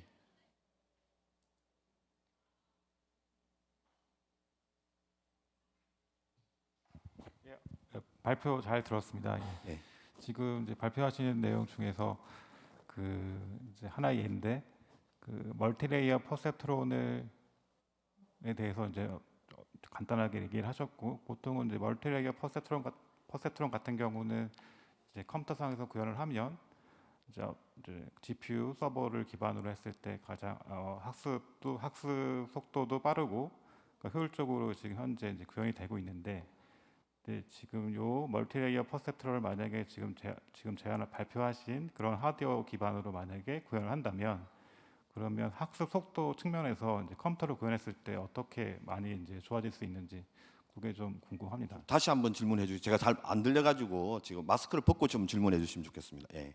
예, 그래서 지금 이제 멀티레이어 퍼셉트론을 이제 만약에 컴퓨터로 구현을 하면, 예. 그러면 이제 지금 현재 GPU 서버, 현재 나와 있는 GPU 서버로 아주 빠르게 이제 학습이 되고 있는데, 예. 예. 만약에 제안하신 지금 그러니까 멀티레이어 퍼셉트론을 제안하신 하드웨어 예. 그런 방법으로 구현을 한다면, 예. 그러면 학습 속도 측면에서 예. 얼마나 빨라질 수 있는지 이제 그게 이제 궁금합니다. 예. 그 부분은 제가 정확하게 잘 몰라서 대답을 못 드리겠는데, 그 학습 속도가 소프트웨어를 사용하는 거하고 지금 하드웨어를 했을 때 어떤 게 더 빨라질 수 예, 예. 있을까라는 질문인 것 같은데요. 학습 속도라기보다는 소프트웨어는 단위 하나에 그걸 가지고 연결해서 전체적으로 구현해서 가능성을 보여주는 거라면은, 하드웨어는 그 하나하나를 다 연결해서 하나의 시스템에 시켜서 보여주는 거라서 속도로만 단순히 따진다면 하드웨어를 하는 게 더 빠르지 않을까라는 생각을 하고 있습니다만, 제가 그게 뭐 그 분야에서는 제가 전문가가 아니라서 말씀을 드리기가 좀 힘들 것 같습니다. 아, 예, 알겠습니다. 예. 예, 예.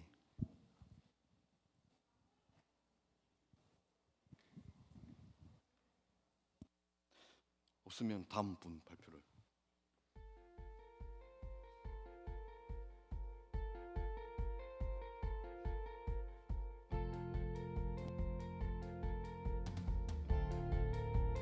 예, 다음은 서울대학교 장호원 교수님께서 리얼타임 테스트 센서 어레이 based on 2D 나노 머티리얼스라는 제목으로 발표를 해주시겠습니다. 큰 박수로 환영 부탁드리겠습니다. 예, 안녕하세요. 서울대학교 재료공학부 장원혜입니다. 디지스트 오랜만에 왔는데요. 어쨌든 여기에 초대해 주신 이명재 박사님, 그리고 또 자장을 맡아주시는 박성규 교수님께 감사의 말씀드립니다.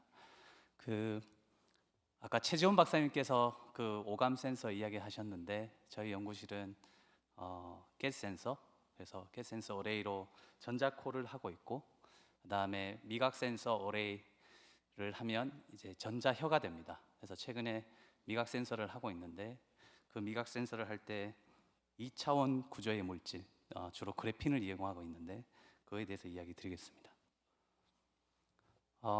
제가 어제 조사를 해봤는데, 여기 보시면 7일이면 이틀 전인가요? 예.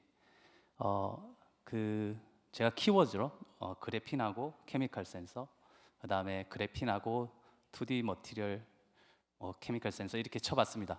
그 중에 케미컬 센서 중에 가장 대표적인 게 가스 센서라서 가스 센서 쳐봤더니 논문이 상당히 많이 늘고 있죠. 그래서 옛날에는 가스 센서나 케미컬 센서 할 때 산화물 또는 또 CNT 많이 이용했었는데, 최근에는 그래핀, MOS2, 그다음에 맥신 같은 2D 머티리얼을 많이 이용하고 있습니다. 이게 좋은 점은 CNT 같은 경우에는 뿌리게 되는데, 뿌리게 되면 어떤 이런 실가닥들이 연결이 되면서 필름이 만들어지는데, 2D 머티리얼은 원래 이게 어떤 플레이크라서 방막을 만들기에 훨씬 용이하고 여러 개를 만들었을 때 저항의 변화가 크지 않습니다. 그래서 이런 센서 액티브층으로는 2D 머티리얼이 1D 머티리얼보다 나은 점이 있습니다. 그래서 2D 머티리얼을 이용해서 여러 가지 센서를 응용할 수 있다는 것이고, 저희 연구실에서 가스 센서 어레이를 하는 것은 다음에 발표를 드리고, 오늘은 미각 센서에 대해서 이야기 드리겠습니다. 내용이고요. 첫 번째는 그래핀을 가지고 저희들이 어떻게 표면을 바꾸어서 제일 신맛, 그다음에 단맛, 짠맛을 구현했는지 보여드리도록 하겠습니다. 그래서 혀같이 생긴 이런 구조에 저희들이 액체를 흘리거나 떨어뜨리게 되면 5가지 맛, 잘 아실 겁니다. 여기 보면 신맛, 그다음에 여기 이게 감칠맛입니다. 하나의 맛이고 주로 MSG, 그다음에 짠맛, 그다음에 짠맛이 2개 있네요. 여기 좀 잘못됐네요. 쓴맛, 그리고 쓴맛, 신맛을 구분하면 됩니다.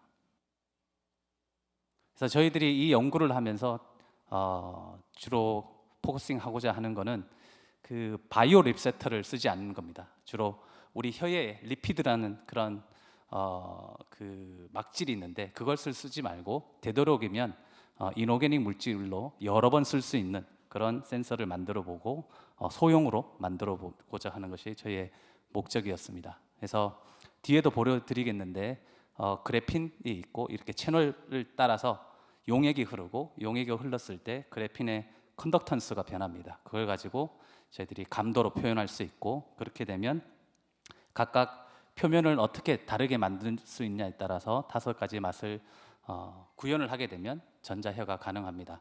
계속 비슷한 이야기를 드리는 거고 여기서 보시면 2D 머티리얼을 왜 써야 되느냐 여러 가지 이야기가 있는데 기본적으로 매우 얇기 때문에 저희들이 원하는 지점에 드라핑을 하거나 또는 전사를 했을 때 그 지점에서 저희들이 원하는 성능을 충분히 잘 발현할 수 있고요. 기존에 뭐 사나무를 쓴다 그러면 스퍼텅이라는 진공진착을 쓸 수 있는데 이 그래핀은 훨씬 더 안정적입니다. 그래서 그래핀을 쓰게 되었습니다.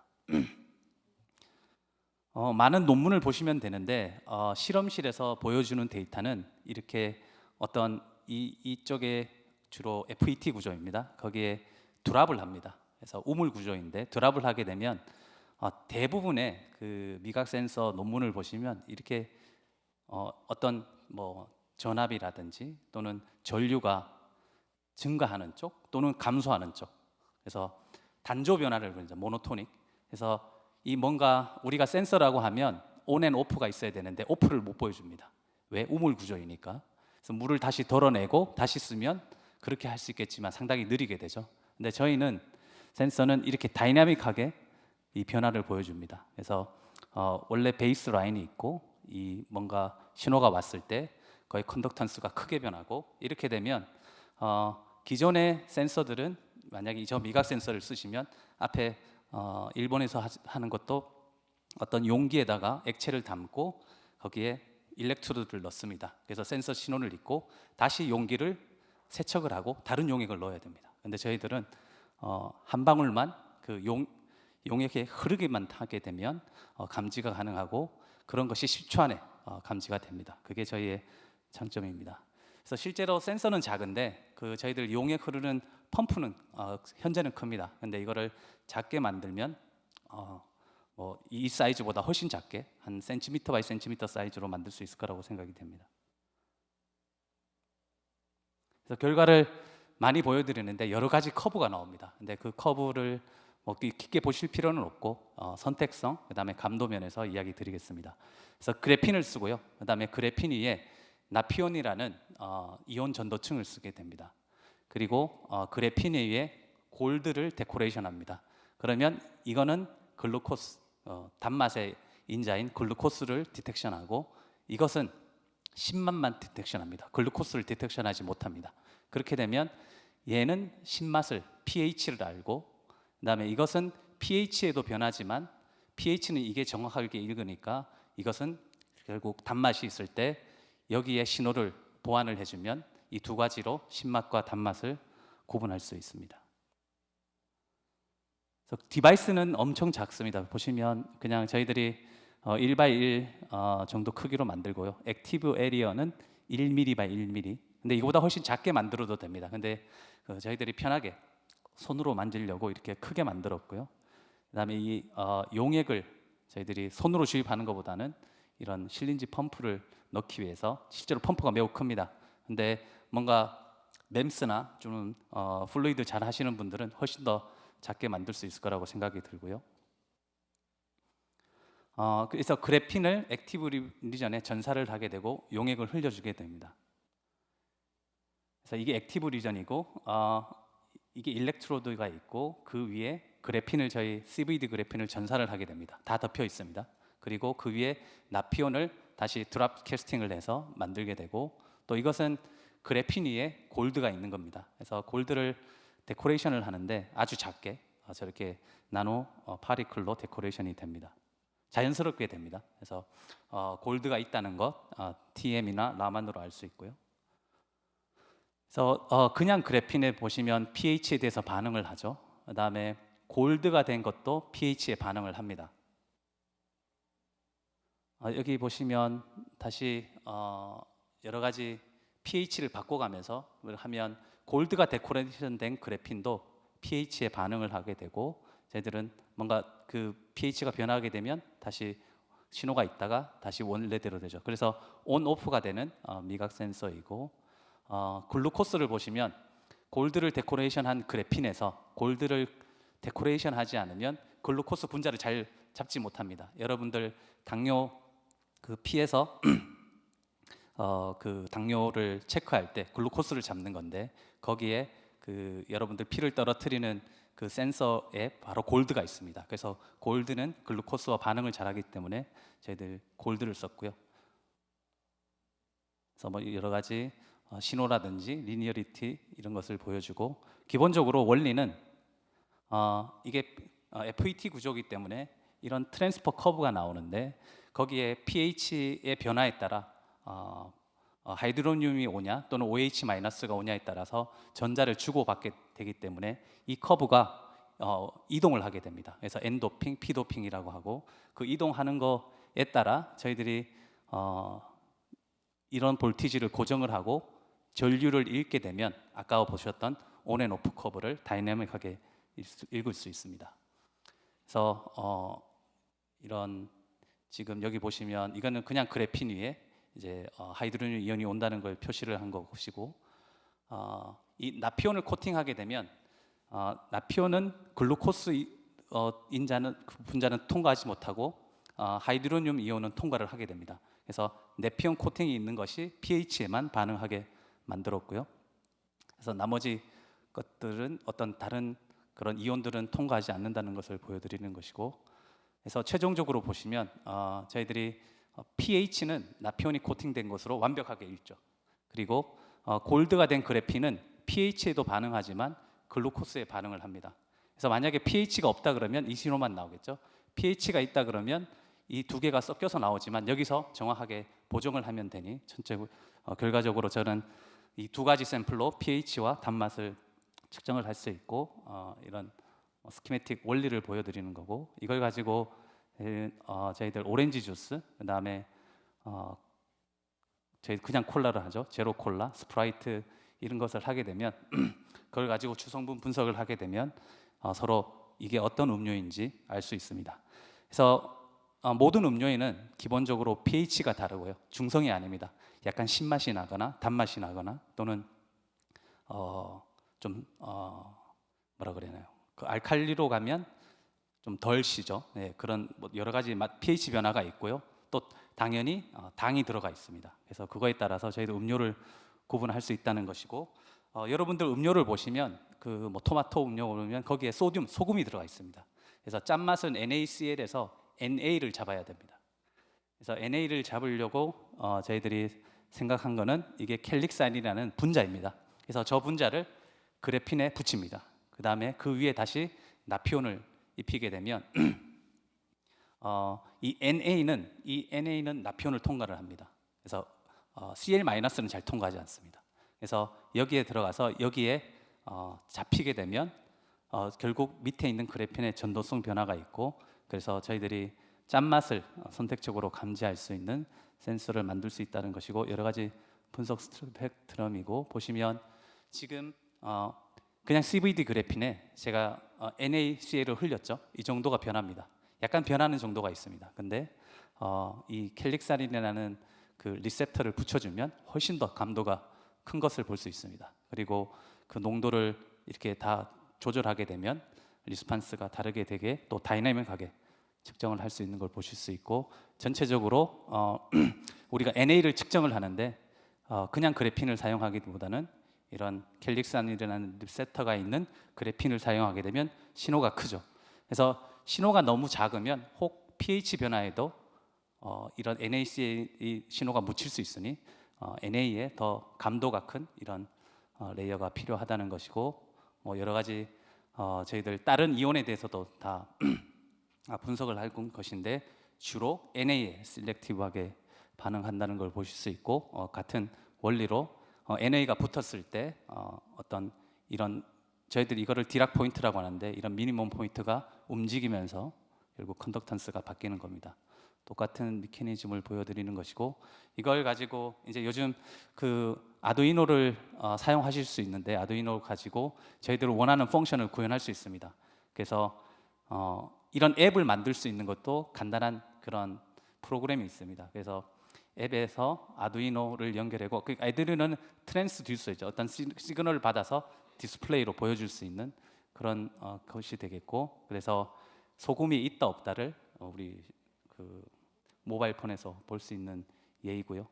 보시면 지금 그냥 그래핀이거나 또는 나피온만 있는 그래핀에서는 여러 가지 지금 음료가 다 섞여 있는 거 보실 수 있습니다. 구분이 안 되죠.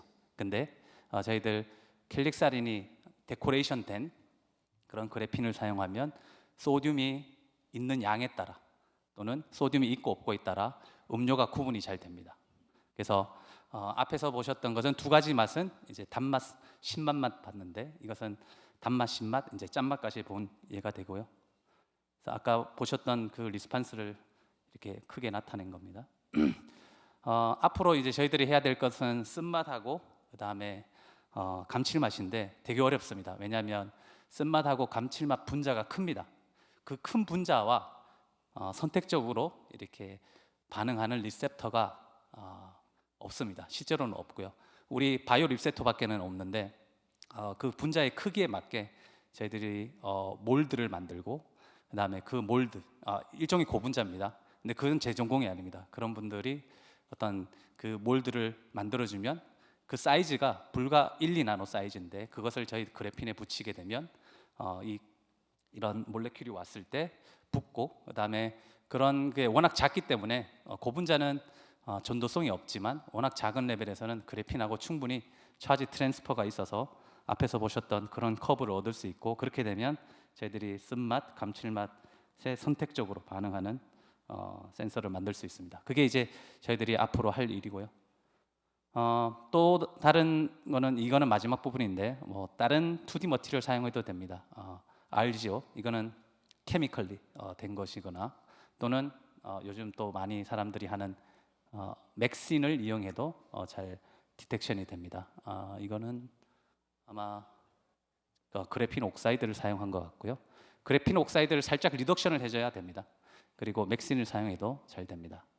그래서 주로 우리 이충원 박사가 이것을 다 주도적으로 일을 했고, 요거는 이제 퍼블리시가 됐는데 곧 앞으로 이런 것들이 퍼블리시 되고, 실제 동영상이 나중에 여기 들어가 보시면 이 논문 페이지에 가시면 동영상이 있습니다. 그래서 이런 것들도 다 동영상이 제공이 되고 보시면 저희의 센서가 잘 작동하실 수 있다는 걸 볼 수 있게 될 예정입니다.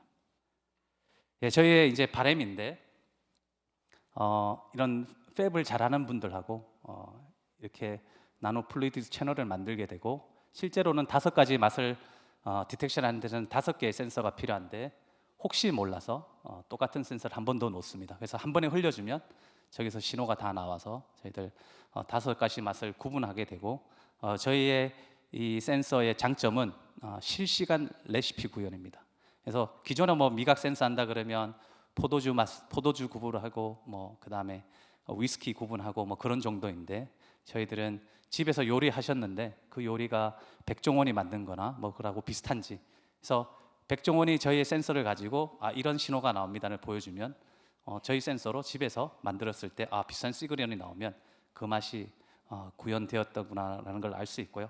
요즘 뭐 그 코비드 에러에서 예능을 보시면 뭐 거의 절반이 기승전 요리입니다. 그래서 저희 센서가 잘 구현이 잘 되면 곧 시판은 아직 아니고요.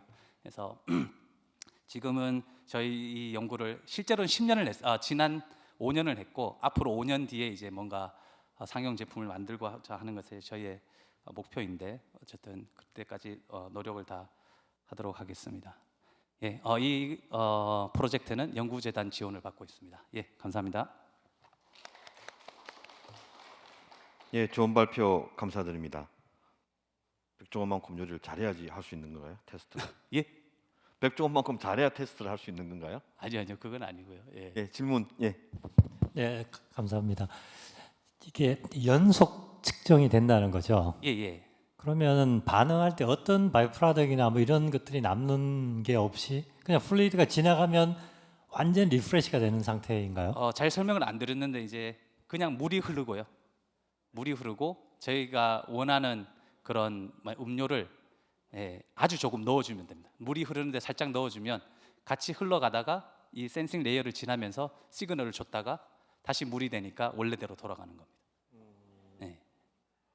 그래서 실제로는 물이 흐르는 겁니다. 물이 흐르는 중간에 저희들 펌프로 넣어주는 용액이 잠깐. 그러면 물 그다음에 물로 희석된 어떤 피 검출물 그다음에 예. 물 이런 식으로 결국은 마이크로하게 보면 물로 한번 씻어주는 효과가 나타나는 거네요. 그래서 이제 세척이 다 물로 되는 거죠 기본적으로. 예. 알겠습니다. 감사합니다. 예, 뒷부분. 예, 뒷분. 짧게 질문을 좀 부탁드리겠습니다. 예, 재밌는 결과 발표해 주셔서 감사합니다. 전 여쭤볼 게 이제 그래핀 같은 경우는 사실 이 수분에 굉장히 조금 민감하게 반응하는 걸로 알고 있거든요. 예를 들면 뭐 수분이 들어가게 되면은 약간 P 사이드로 도핑되는 경향도 있고 해서 이게 베이스를 물로 쓰셨다고 하니까 혹시 이 자주 측정하면서 신뢰성 측면에서는 어떤지가 좀 궁금합니다. 좋은 질문 해주셨는데요. 저희들이 이게 이제 보여드리는 이유가 지난 5년 동안 고생한 이유가 RGO를 사용했기 때문입니다. RGO가 말씀하신 것처럼 이 자꾸 수분이 닿으면 옥시데이션이 되었다가 또 측정하면 약간 리덕션 되었다가 해야 되는데 좋은 CVD 그래핀은 하이드로포빅하고요. 그 다음에 표면이 잘 변하지 않습니다. 그래서 실제로는 저희들 홍병희 교수님 연구실에 그래핀을 사용하는데 좋은 그래핀을 사용해야 됩니다. 그래서 이쪽 2차원 연구의 가장 큰 바틀넥은 실제로 2D 머티리얼 공급입니다. 이번에 받은 2D 머티리얼, 다음에 받은 2D 머티리얼이 똑같은 그레인 사이즈로 같은 저항이 나오는지. 그래서 CVD 그래핀이 매우 안정적입니다. 물에서 안정적입니다. 또 하이드로포빅한 게 오히려 좋습니다. 예, 그럼 여기까지 발표를 해주시는 걸 하고 좋은 발표해 주신 장호원 교수님께 다시 한번 감사의 박수 부탁드리겠습니다. 다음으로는 SOS랩의 정지성 대표이사님께서 발표를 해주시겠습니다. 발표의 제목은 Next Vision Sensor for R3AL World Beyond a LiDAR 라는 제목으로 좋은 발표를 해주시겠습니다. 환영의 박수 부탁드리겠습니다.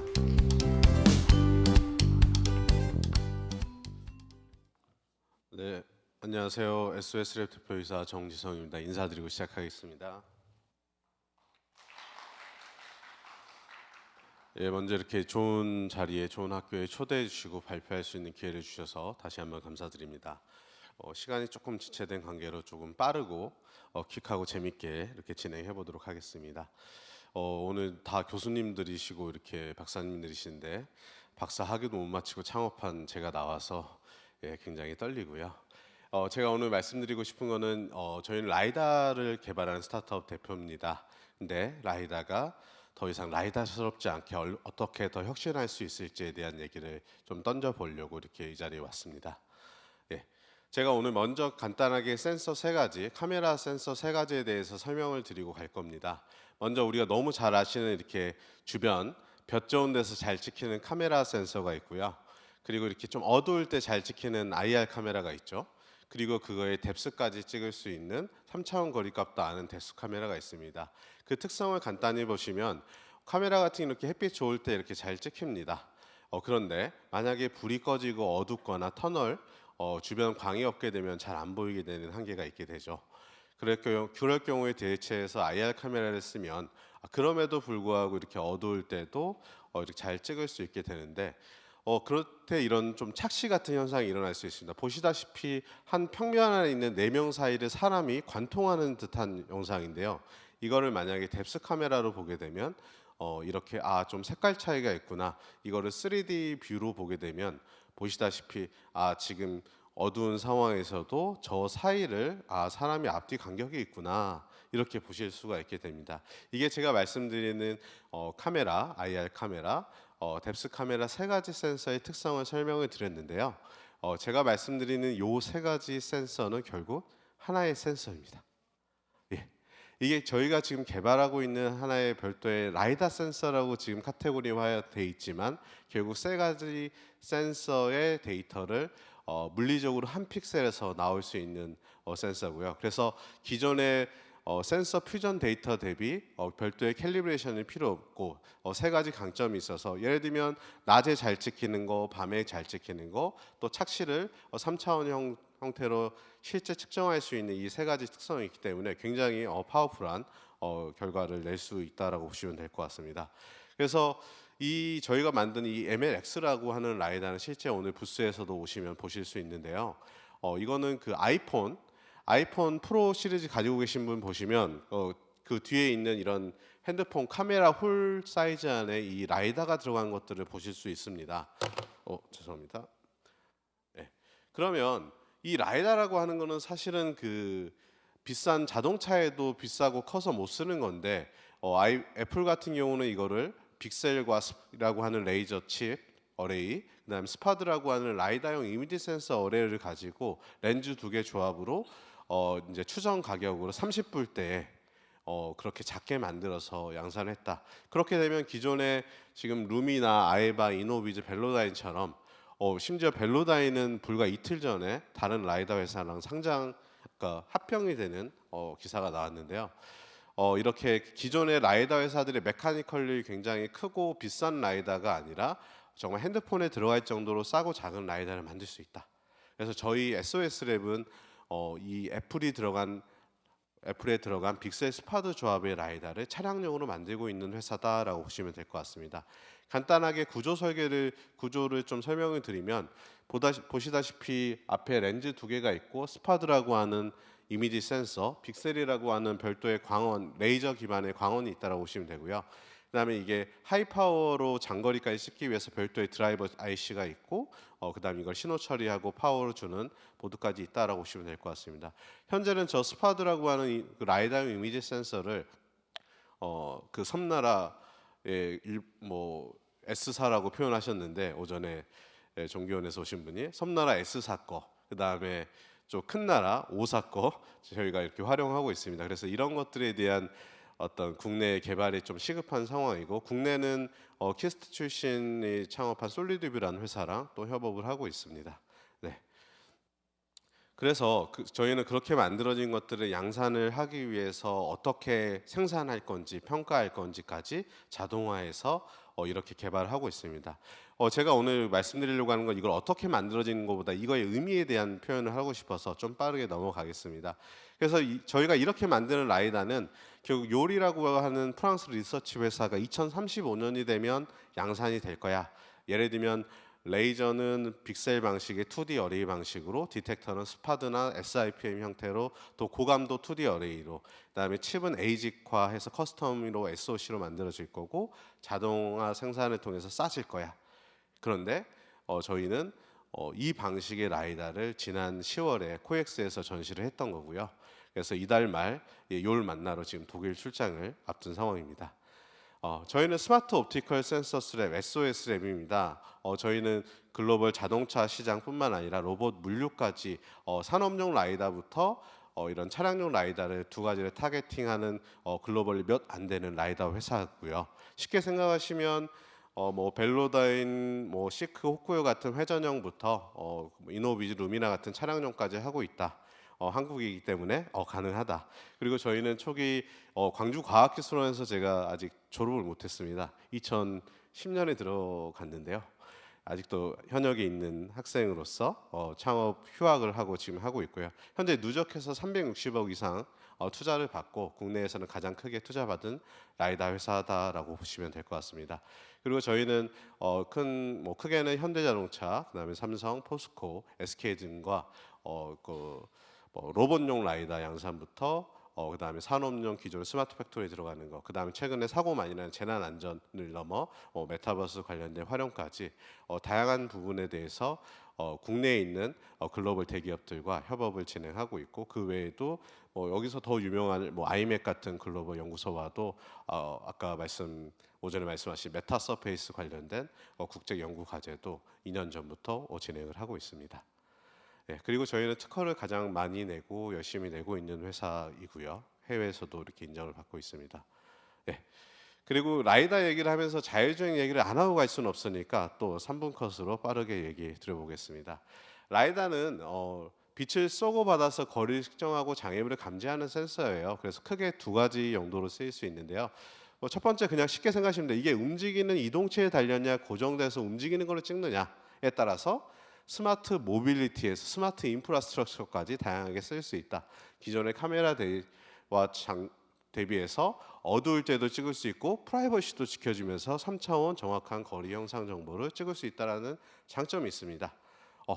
그런데 이게 왜 이렇게 핫해졌냐, 최근에. 결국 이 테슬라 덕분이라고 저는 표현하고 싶습니다. 어떤 뜻이냐면 결국 자율주행차라는 실제는 ADAS 레벨 2의 자율주행이 보급화되면서 자율주행이 곧 올 것 같다라는 생각이 들면서 또 이렇게 매년 이렇게 큰 사고가 나니까 라이다가 정말 있어야 되지 않을까라는 생각도 하게 돼서 결국은 이 카메라, 레이더, 라이다의 특성 때문에 결국 이 세 가지 센서가 다 있을 때 더 안전하다, 또는 리던던시 측면에서도 꼭 필요하다라는 것들은 누구나, 특히나 우리가 엔지니어 입장에서는 더 당연한 얘기라고 보시면 될 것 같습니다. 그런데 지금 최근에는 트위터 인수하고 이제 직원들을 절반 이상 내보내서 이슈가 되고 있는 우리 앨런 머스크 형님이신데요. 저는 이 말에 너무 슬프지만 동의하고 리스펙합니다. 무슨 뜻이냐면 라이다 필요 없고 공짜로 써도 안 쓸게라고 하는 얘기인데, 실제 앨런 머스크는 스페이스X 우주선을 우주정거장에 도킹할 때는 라이다 기술을 쓰고 있습니다. 단 라이다 기술은 잘못이 없다. 라이다 제품이 차량용으로 만들어진 라이다 부품이 아직 쓸만한 게 없다. 첫 번째, 비싸고 크고 내구성이 떨어진다. 그럼 만약에 이거를 싸고 작고 내구성 좋게 만들 수 있으면 why not? 이게 결국 라이다가 풀어야 될 숙제고요. 이거를 결국 우리나라가 잘하는 솔리드 스테이트 타입 반도체 기술을 활용해서 풀어가야 되는 것들이 저희의 숙제이고 챌린지라고 보시면 될 것 같습니다. 그래서 그 방식을 가장 앞서가고 있던 미국의 A사와 그다음에 섬나라 S사가 이렇게 진행을 했던 것들이고요. 저희가 그러면 이런 것들이 되면 어떤 시장이 열릴 것이냐? 초기에 그 1970년도 레이더는 저렇게 컸었습니다. 그런데 결국 핵심 요소 기술들이 칩 형태로 만들어지면서 국내 기준으로 제네시스의 2008년 제네시스 모델에 처음 레이더가 달려 나왔고요. 그로부터 12년 그래서 모닝에도 달리고 작년 2021년 캐스퍼에도 달렸습니다. 다시 말하면 4년 단위 3번의 주기를 거치는 동안에 가장 비싼 차에서부터 가장 저렴한 차까지 시장이 열렸다.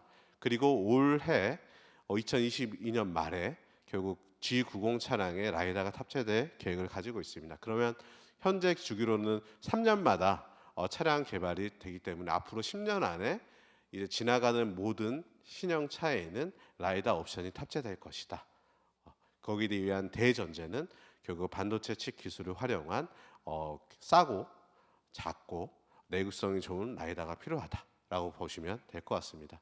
그래서 저한테 투자해 주시면 저런 라이다를 만들겠습니다 라고 제가 3년 전부터 떠들고 다녔고요.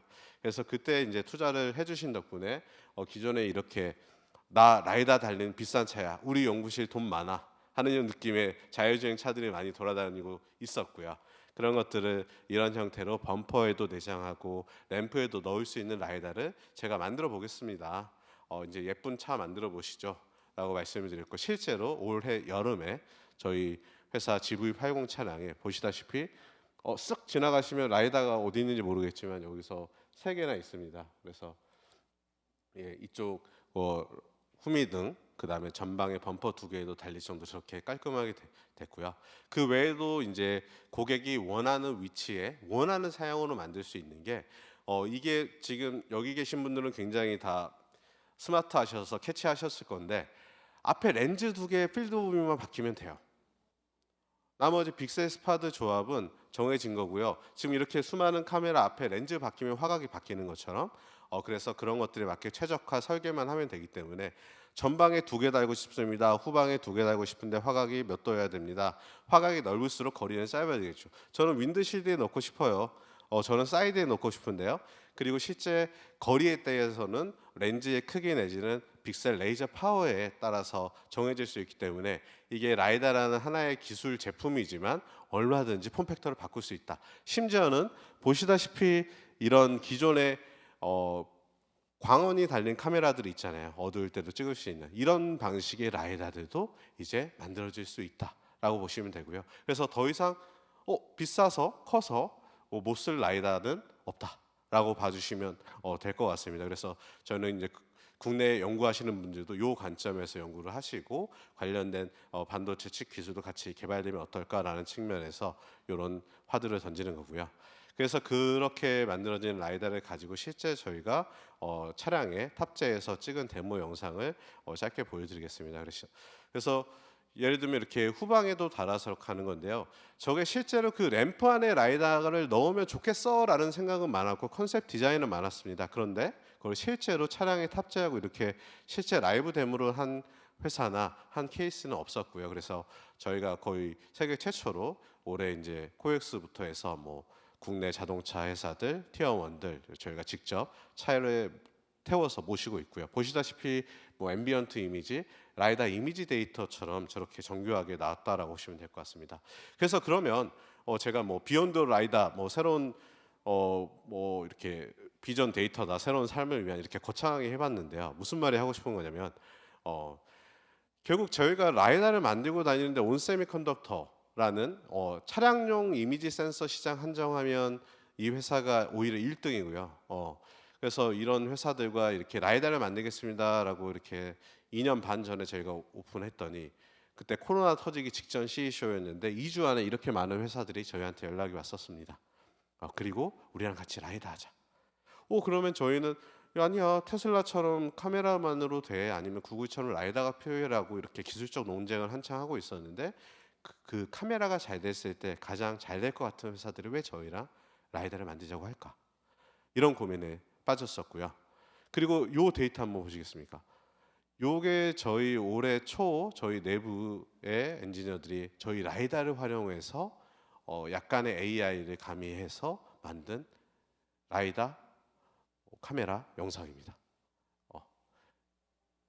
라이다로 이 데이터가 나올 정도고요. 해상도만 좋아진다면 이제 차량 번호판까지도 충분히 인지될 정도다. 그러면 이걸 라이다냐 카메라라고 꼭 굳이 이거를 구분지어 생각할 필요가 있는가? 쓰는 사람 입장에서 이런 생각을 하게 됐고요. 그래서 이제 저희 내부 엔지니어들이 이걸 가지고 이제 처음 실물을 보고 너무 재밌어서 이제 가지고 놀고 저희 내부 구성원들하는 게 어떻게 보면 헌정 영상. 야, 우리가 홍길동도 아니고 남의 라이다로만 솔루션 개발했는데 이제 우리 라이다를 써서 해본다.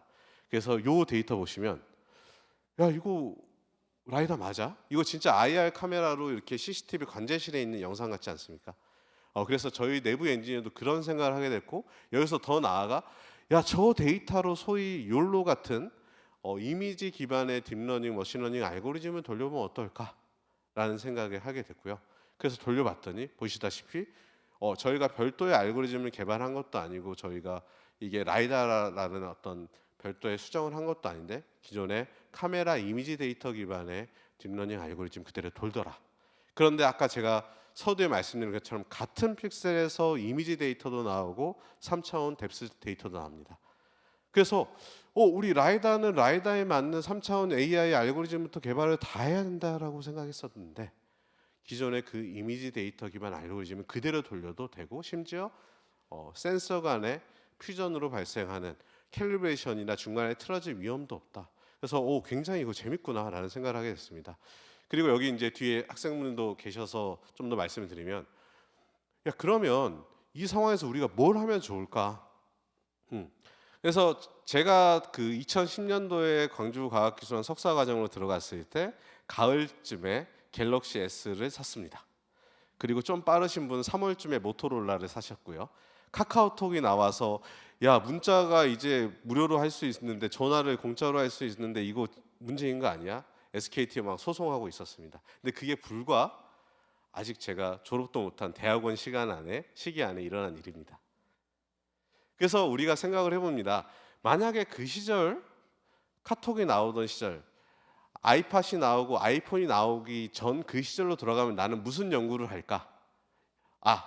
질문이 틀렸죠. 나는 사업을 할 건데 무슨 사업을 할까라고 다들 생각하실 겁니다. 그러면 나는 뭘 하고 있을까? 그리고 그때 급성장한 회사 중에 하나가 대표적으로 페이스북이라고 보시면 될 것 같습니다. 그래서 그 페이스북은 그때 당시 하버드 안에 있는 그 졸업 앨범 사진을 가지고 인기 투표 이상형 월드컵을 하다가 지금의 페이스북이 됐거든요. 소위 태풍이 불면 돼지도 날듯이. 그래서 지금 페이스북이 최근에 메타로 이름을 사명을 변경하고 이런 뭔지도 모르는 혁신을 하고 있는 행위가 결국 그때 그 격변기를 겪었기 때문에 사활을 걸고 진행하고 있지 않나. 다시 말하면 그게 정확히 메타버스인지 아니면 제가 주장하는 3D 라이다 데이터인지는 모르겠습니다. 그러나 새로운 차원의 데이터와 어떤 시장이 태동하고 있는 상황이어서 페이스북이라고 하는 글로벌 탑 미국의 5개 중에 하나인 혁신 기업이 지금 사명을 바꿔가면서 혁신을 하고 있는 시점이다. 그래서 저희는 그 관점에서 누구보다 빠르게 그 데이터를 만들어내는 센서를 개발하면서 그 데이터 기반의 새로운 어플리케이션을 찾고 있고요. 그 고민의 흔적을 조금만 말씀드리겠습니다. 결국 그 시절 돌아가면 저기에도 스마트폰이란 건 있었습니다. 오른쪽에 있는 게 그때 당시 스티브 잡스가 얘기한 스마트폰의 모양들이었고요.